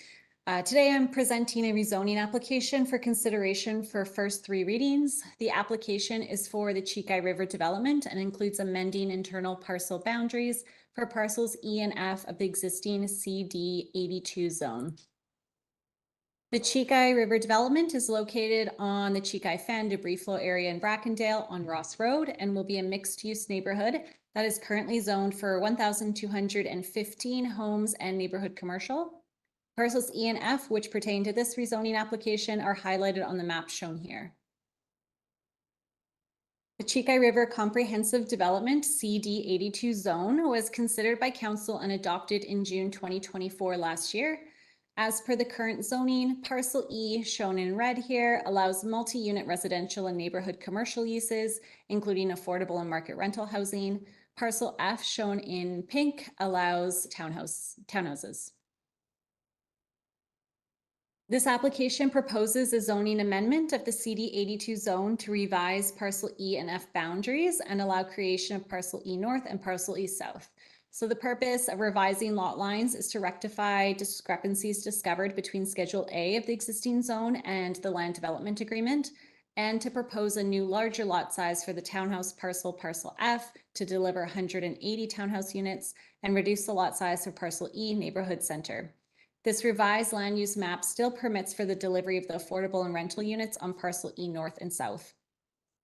The purpose of splitting Parcel E into South and North is to realize more housing and commercial opportunities.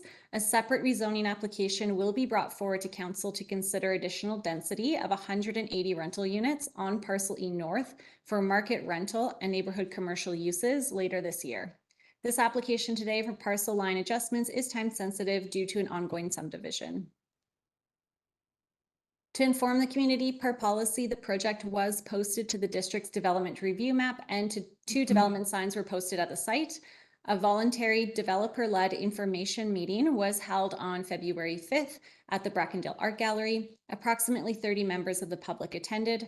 At the meeting, the developer presented the Ross Road designs, including proposed street, sidewalk, multi-use path cross sections, in addition to the proposed rezoning. 20 public comments have been received as of writing this report, all included in attachment 2. Public comments focused on the Ross Road design, including sidewalk and multi-use path location, drainage, removal of trees from yards, and increased traffic. No comments were received regarding the proposed lot line amendments. As per the new provincial housing legislation, local governments are now prohibited from holding public hearings related to rezoning applications for developments that are primarily residential and consistent with the OCP. This proposal meets this criteria. Staff recommend that the District of Squamish zoning bylaw number 2200, amendment bylaw 3148 be given first, second, and third readings. And that concludes my presentation. Thank you. Thank you very much. Council, questions? Yep, go ahead, Councillor Pettingill, then Anderson.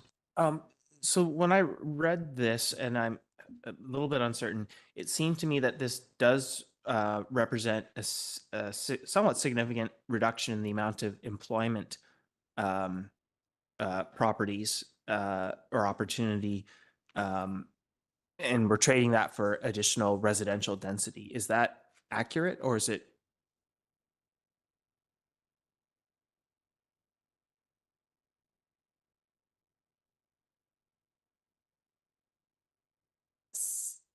Thank you. So regarding the commercial space is not changing. What's proposed in terms of changes would be more site area for the townhouse site. potentially less for the residential uses on parcel E. However, there is a second rezoning application coming forward requesting more density. Okay, so yeah, and that's where when I read the report, I was reading a loss of some sort of employment opportunity from the report. And what you just said, just so I can be 100% sure, there's no reduction in employment space with what's proposed here. Is that accurate? Correct. Yes. Okay, Councillor Anderson.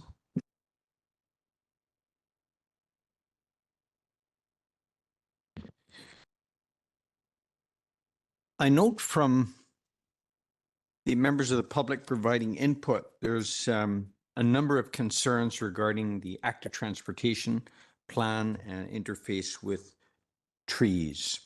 I attended a presentation this morning from our Squamish Downtown Tree Canopy Project group, and I immediately thought of issues that are being raised by the public on Ross Road.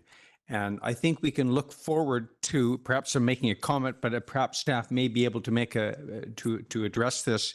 What can we do regarding the options available for protecting those trees on the, I take it, the west side, and considering the recommendation that is coming consistently from residents of Ross Road to relocate the active transportation infrastructure to the other side of the road? Can this still be an option that is explored? And I do emphasize this would be in line with some of the recommendations and discussion I heard this morning regarding a future plan or implementation scheme for urban forest management. Through the chair, thank you. The public comments are currently being reviewed by staff and will be resolved with the applicant through the servicing agreement. Through the mayor, just to add to that, the engineering staff at the public information meeting did engage in those conversations and are aware of both the active transportation issue and the tree issue and are searching for solutions to address that. What will be, like, there are constraining factors from a technical design perspective, but they are very much alive to those concerns. Thank you very much. I have a second matter I'd like to bring it up, and Mayor Herford, please let me know if this may be peripheral or offside, but it's a section in the land development agreement. It's item number 22 under sustainable development features.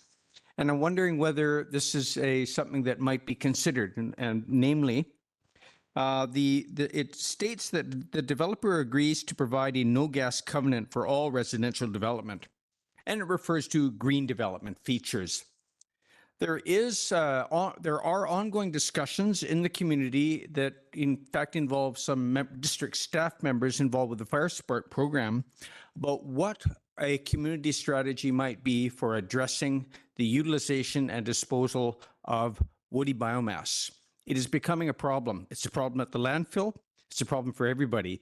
And we just don't have mechanisms to utilize this material. And the Fire Smart program would benefit if there was some economic utilization. And what I'm suggesting is that this development might consider a district energy system that would utilize biomass boilers for space heating within the development. And this is very successfully pursued elsewhere. So my question is, can we have language that is at least neutral or agnostic that would allow this to be considered? This is a matter of a district energy, and utilizing woody biomass is easily a matter of interest to the Squamish Nation.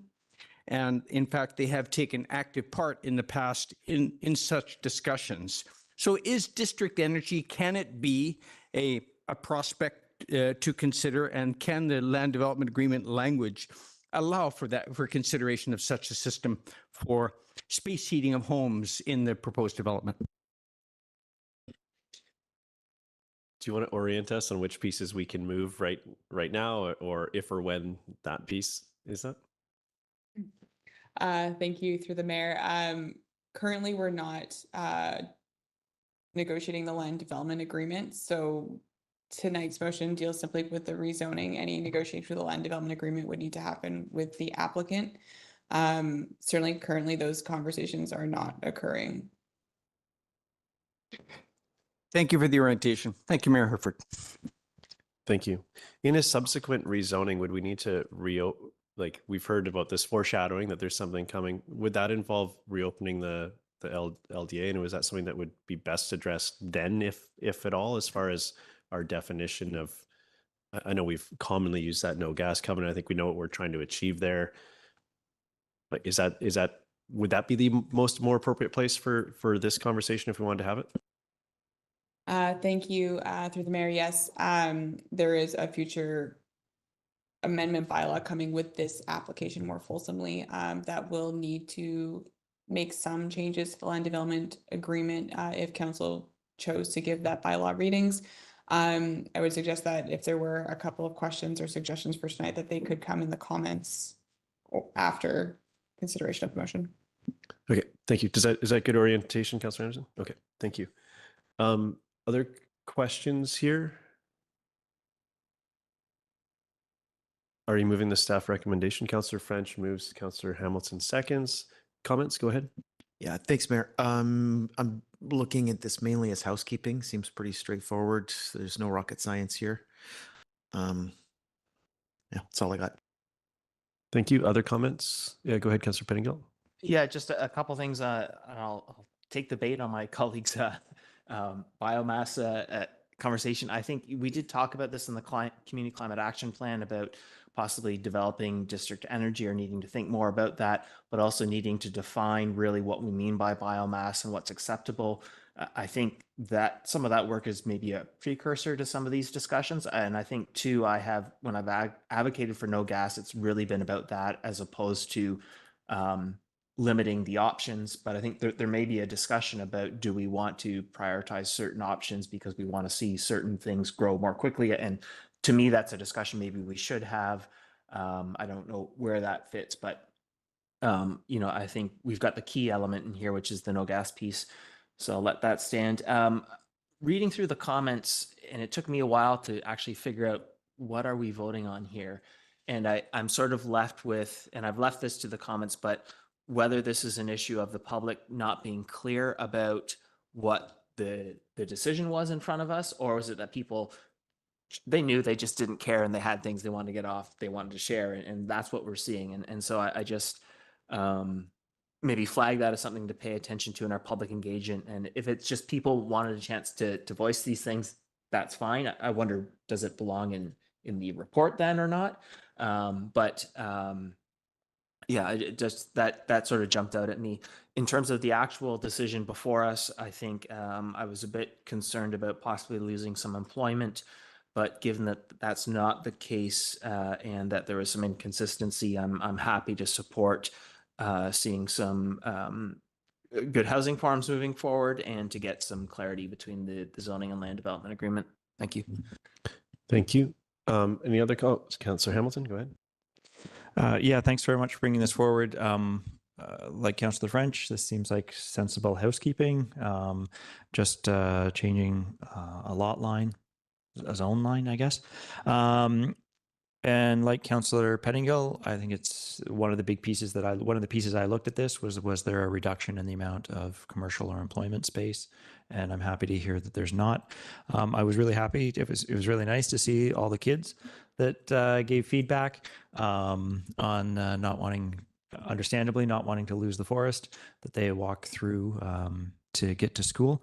But that rezoning decision has been made long before us, long before this table. So thanks very much.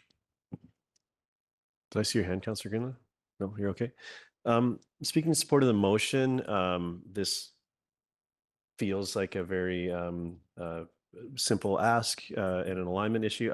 I do think that like some of my other colleagues have mentioned, the feedback I think is important overall, but didn't really speak to the exact technical question we're being asked here. So it is something that I'll take with me into future discussions around this rezoning that we hear is coming, and future touch points with this area in general, and see what we can do to address some of those concerns there within the context of what's approved already, and what secures that. So With that, I'll call the question. All in favor?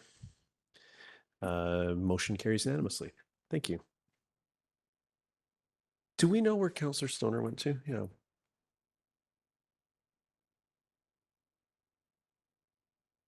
Okay, so going down to items referred from the consent agenda. So that's item 11. We'll go to correspondence first. I believe it was Councillor Anderson. Was it? Did you pull the? It feels like a long time ago, but at the beginning of this meeting, you pulled the MP Weiler's update, I believe. Yes, I did. Mayor Herford, Patrick Weiler, our Member of Parliament, in his digest of activities, refers to a meeting with the Bowen Island Council, specifically around the prospect of an electric fast ferry service to downtown Vancouver. And this is a topic of interest to Squamish. What they're discussing is, in that meeting, is access to the downtown Vancouver waterfront. Now, we had for 20 years a ferry service from Squamish, the Wonek Park waterfront, in fact, to downtown Vancouver, and they used the Harbor Ferries dock. But in fact, it's not so easy to arrange permissions for this, for uses of various docks in the downtown Vancouver waterfront. And Green Line Ferries and Bowen Island Council and Gibson's Council are all struggling with the permissions and making headway.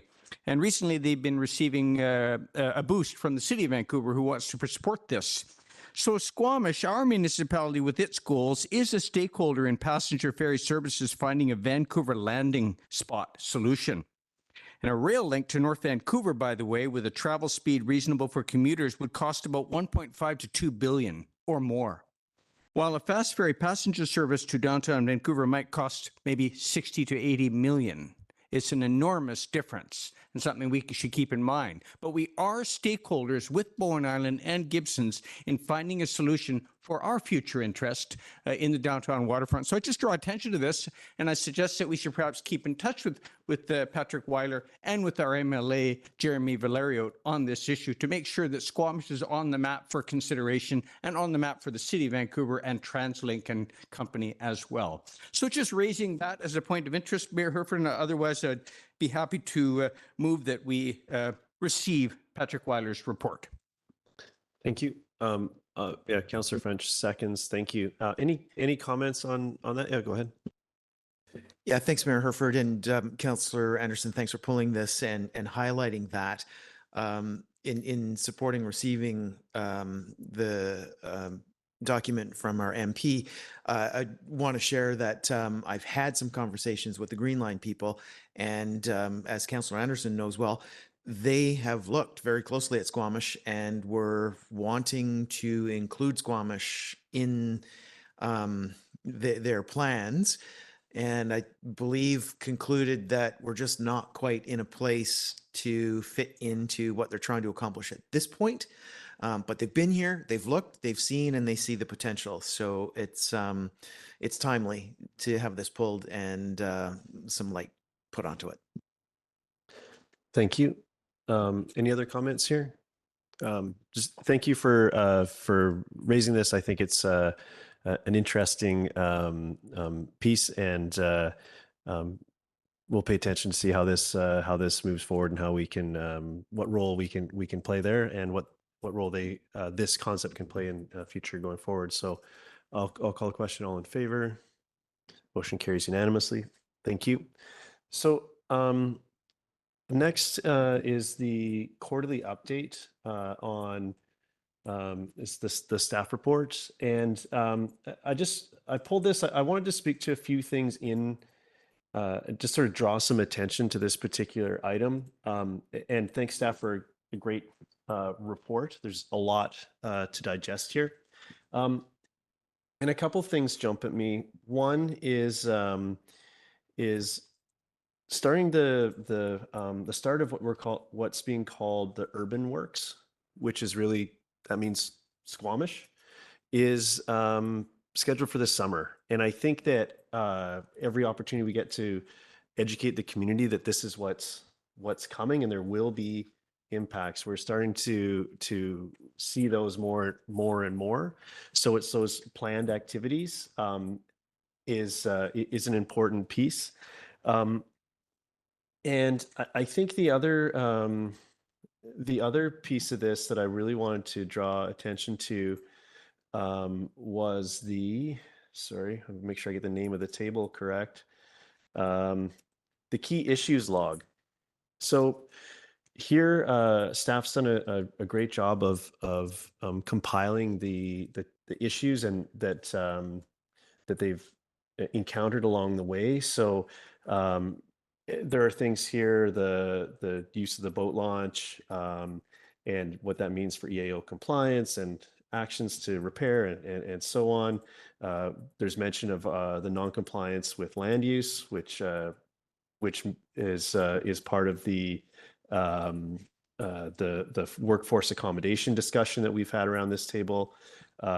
We've got some non-compliance with EAC monitoring plans, including a link to inspection records and so on. So I think that it's really important that people understand the types of things that are happening both in our jurisdiction and within our community, but not within our jurisdiction, as far as the EA compliance and those things. I also want to highlight that attached to this report is some helpful infographics and some communication from Fortis and a very low detail and vague, I would say, table from WLNG. So these are the types of things that we're dealing with and our staff are dealing with as they engage with the project. Right now, I'm wanted to speak to these items and draw some attention to this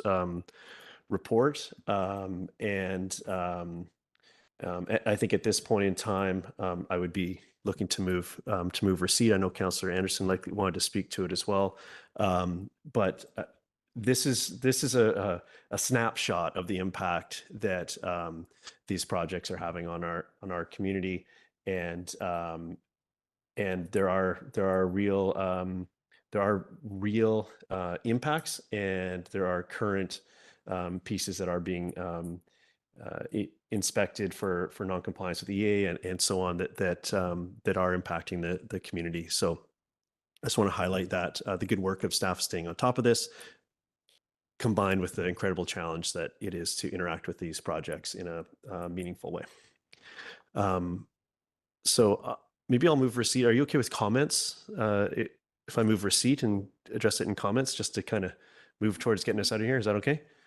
Yes, Mayor Herford, that'd be perfectly fine. I'll move receipt. Would you like first comment on it? You're seconding that? I will second the motion and offer the comment on another item, on this particular item in the report.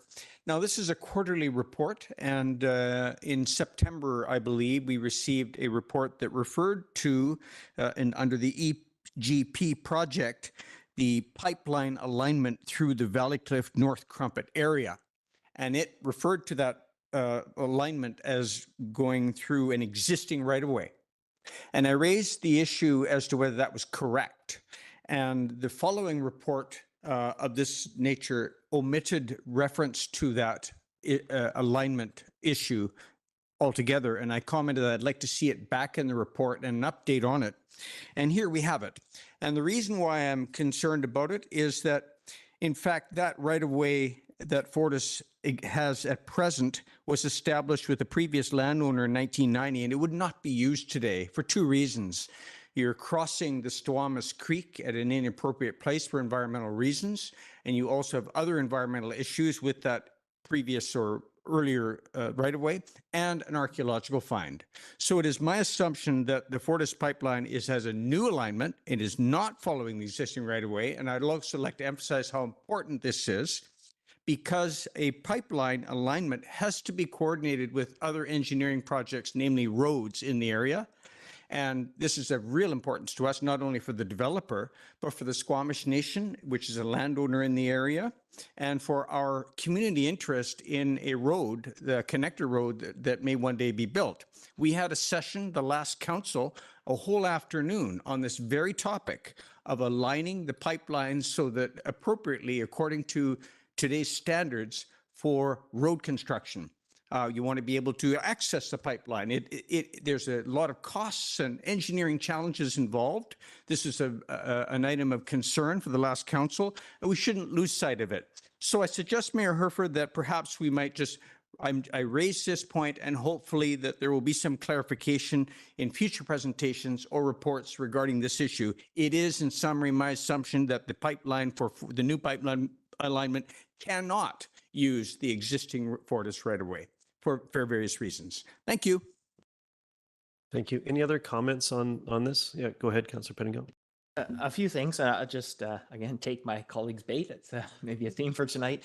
But the guidance that I've read for this Canadian Standards Association is that generally you shouldn't be putting a pipeline under a road, and there are ways you can do it if you need to, but it's actually not the preferred approach. And I raised concerns about proximity to development, so there may be good reason for us to think about our land use around a route and therefore knowing what it is, but I do not take it as an agreed upon thought that this should be under our road. But setting that aside, I just do want to highlight in terms of more immediate community impacts, Fortis is planning tree clearing soon around their work site, and so people will start to see that, as I understand. That wasn't included in our report, but it's on their website. Woodfiber mentions Sirocco, and I just want to, because it's often pitched as a way, where they're mitigating impacts on the local housing market. But I just want to highlight sort of my concern about the impact that this project has on our local housing market. The Flotel has not dealt with that, and just from May 31st, 2019, this is Rebecca Scott, their Woodfiber's representative. Woodfiber LNG recently became aware of an opportunity to lease one of the buildings in the Sirocco development that was nearing completion and therefore would be available for staff and their families, said Rebecca Scott, Director of Communications. So just want to highlight, more recently, there's been claims that this project was done to avoid a community impact, but it seems quite clear from their quote that this was something that community housing that was existing near completion, and they scooped it up. And so I think as we grapple with some of this, that should remain top of mind, and it's reason for us to push back at times. I was struck by the number of violations that Woodfiber has been dealing with, and I think it's a project the public as well as council should be paying attention to. I understand we may be I think it may be important for us to grapple with their non-compliant use of the Flotel. It's not necessarily going to be an easy conversation, but I think right now the current situation is not fair to any of the other developers or landowners that are adhering to our bylaws and regulations. And finally, this is maybe a question. I did see that the CSIMP is in front of staff. I'm wondering when council can have a look at that, and hopefully before there are deadlines for EAO review, I would like an opportunity to review that. So I'm wondering how that could happen. Okay, we'll work through this vote on receiving this report, which is what we're voting on, to be clear. And then if we can ask some questions or take that offline to get that answer. I don't know that we have that information available to us at 9:45, but I'm going to go. Did anyone else want to comment on this? I just wanted to highlight one additional piece here is the report. The issue of Watts Point, I think, is really, I'm finding really challenged. There are a lot of infractions and inspections and, adjustments. Watts Point, there's an inspection record that identified that WNG has continued using Watts Point as a marine transportation route, which is not an approved route and is not in compliance with a previous enforcement order. So they've been told, not just by the permit, but by a previous enforcement order. And that enforcement order was regarding unauthorized routes. So the record indicates that the matter will be referred to a decision maker for consideration of administrative penalty. This feels like a cost benefit analysis is being done between paying penalties to be offside of permits and getting things done. And I think that particular piece sits in a wholly different category to me than some of the other pieces that are apparently underway to work on non-compliance, but it does not instill confidence in me that any of these other matters will be be adjusted. So I'll be keeping a close eye on what that administrative penalty will look like, and there may be further comment on that coming. So I'll call the question. All in favor? And any opposed? Motion carries. Councillor Pettingill, I think we should, unless there's is there a ready answer to Councillor Pettingill's question on the CSIMP? Through the mayor, there is not a ready answer this evening. Okay. I'll undertake finding an answer for you and reporting out on that. Yeah, go ahead. And just for clarity, at this point, I'm not asking for a discussion. I'm just asking to sort of see the report before it has to be submitted to the EAO. Let's see where that goes. I'm not too sure on that process at this point in time. Okay. We had no business arising from the minutes. Council, any notice of motion? Seeing none. Open question period. To all of our yeah. You don't have to. No. We'd be happy to do our best to answer your questions of clarity, but for anything that was discussed today, go ahead. If you could start by identifying yourself and your neighborhood, sir.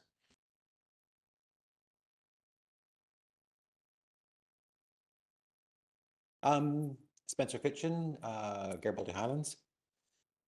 A couple of things I picked up on. One was a comment by Eric Anderson talking about the Little Squamish and the impacts from the Fortis pipeline.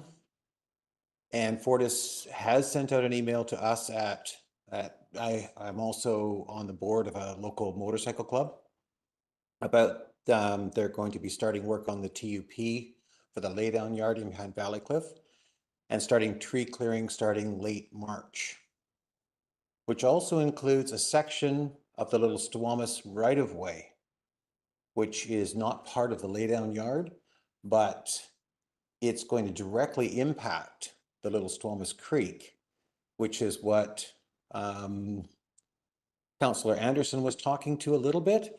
There's, I think, a little bit of confusion as well about the route of the pipeline.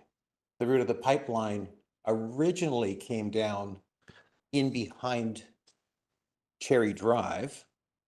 So they've moved off of that alignment into a riparian area for that section, but they've moved it back into the riparian and wetland area of the, call it West Branch of the Little Squamish in the other side, once it passes through into Crumpet Woods proper. Just wondering about some clarity, how much does the district really know about the current alignment of the pipeline, the current accepted and probably multi-time amended alignment and the justification for the realignment?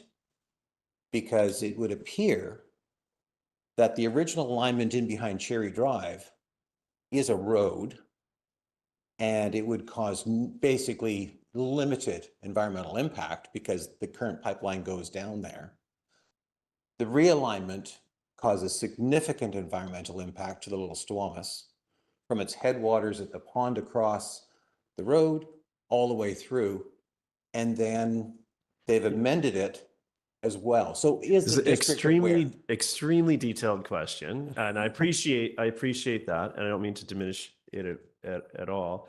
I think that I'd like to get you the answer to that. We don't have the expertise in the room, and technically that level of detail wasn't really clarification of something that was on the agenda. It was a comment from a councillor, but I don't have that answer. I know that we don't have that answer in the room, but I can endeavor to get that for you, and I'll take that offline and try to connect you with the right folks for that answer. It just appears it's a bit cloudy in terms of the alignment and our understanding of where that pipeline is going to end up being put. Yeah, and the nature of the approved project corridor status as a utility, and then how that interplays with everything. It is a challenging space, but we can, and that clarity exists somewhere, and we'll endeavor to find that for you.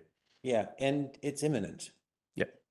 No, I understand it's timely. That's fair comment. Thank you for that. Sorry you didn't have an answer to the question. It's not often I get asked a question and the question is longer than the answer, so I'll just note that on the record. No one else for the open question period. So councillor staff announcements. Anybody? I'm going to hold mine for next time personally, but I will go to Councillor Greenlaw. Yeah, I just wanted to mention that I guess it was a week and a half ago now. Squamish Can invited us to kind of a meet and greet and tour at the House Sound Secondary Farm that's there, the farm stand that's there, with the Minister of Agriculture, and MP Weiler was there too. And it was just so amazing to see the work that they're doing in that space. And we were all just reflecting on what an amazing asset it is to have in our community, and how important it is to have access to fresh produce that is affordable. And they're also creating an education system to go along with it. They're creating a course. They're trying to move with the province to get other schools on board with these courses and have it be accredited in other facilities. And it was just a really great experience, and it was lovely to see it showcased. Yeah, and then I guess another thing I should mention is that for those who are listening who don't know, I will be running in the federal election for the Green Party. So those are the two things I got. Just a couple little things, and congratulations. Go ahead, Councillor Pettingill. Yeah, well, congrats to my colleague, and wish you the best of luck. And I'm sure it's going to be an exciting adventure. Just one thing I want to comment on. It was a couple weekends ago now. I was only able to make the second day of the Higher Ground conference. And I know the mayor was able to make both days. Just two things have just stuck with me a little bit. And the one is, there's been a fair bit of commentary at various points from this table about some of the challenges we see down south and concern with what's going on.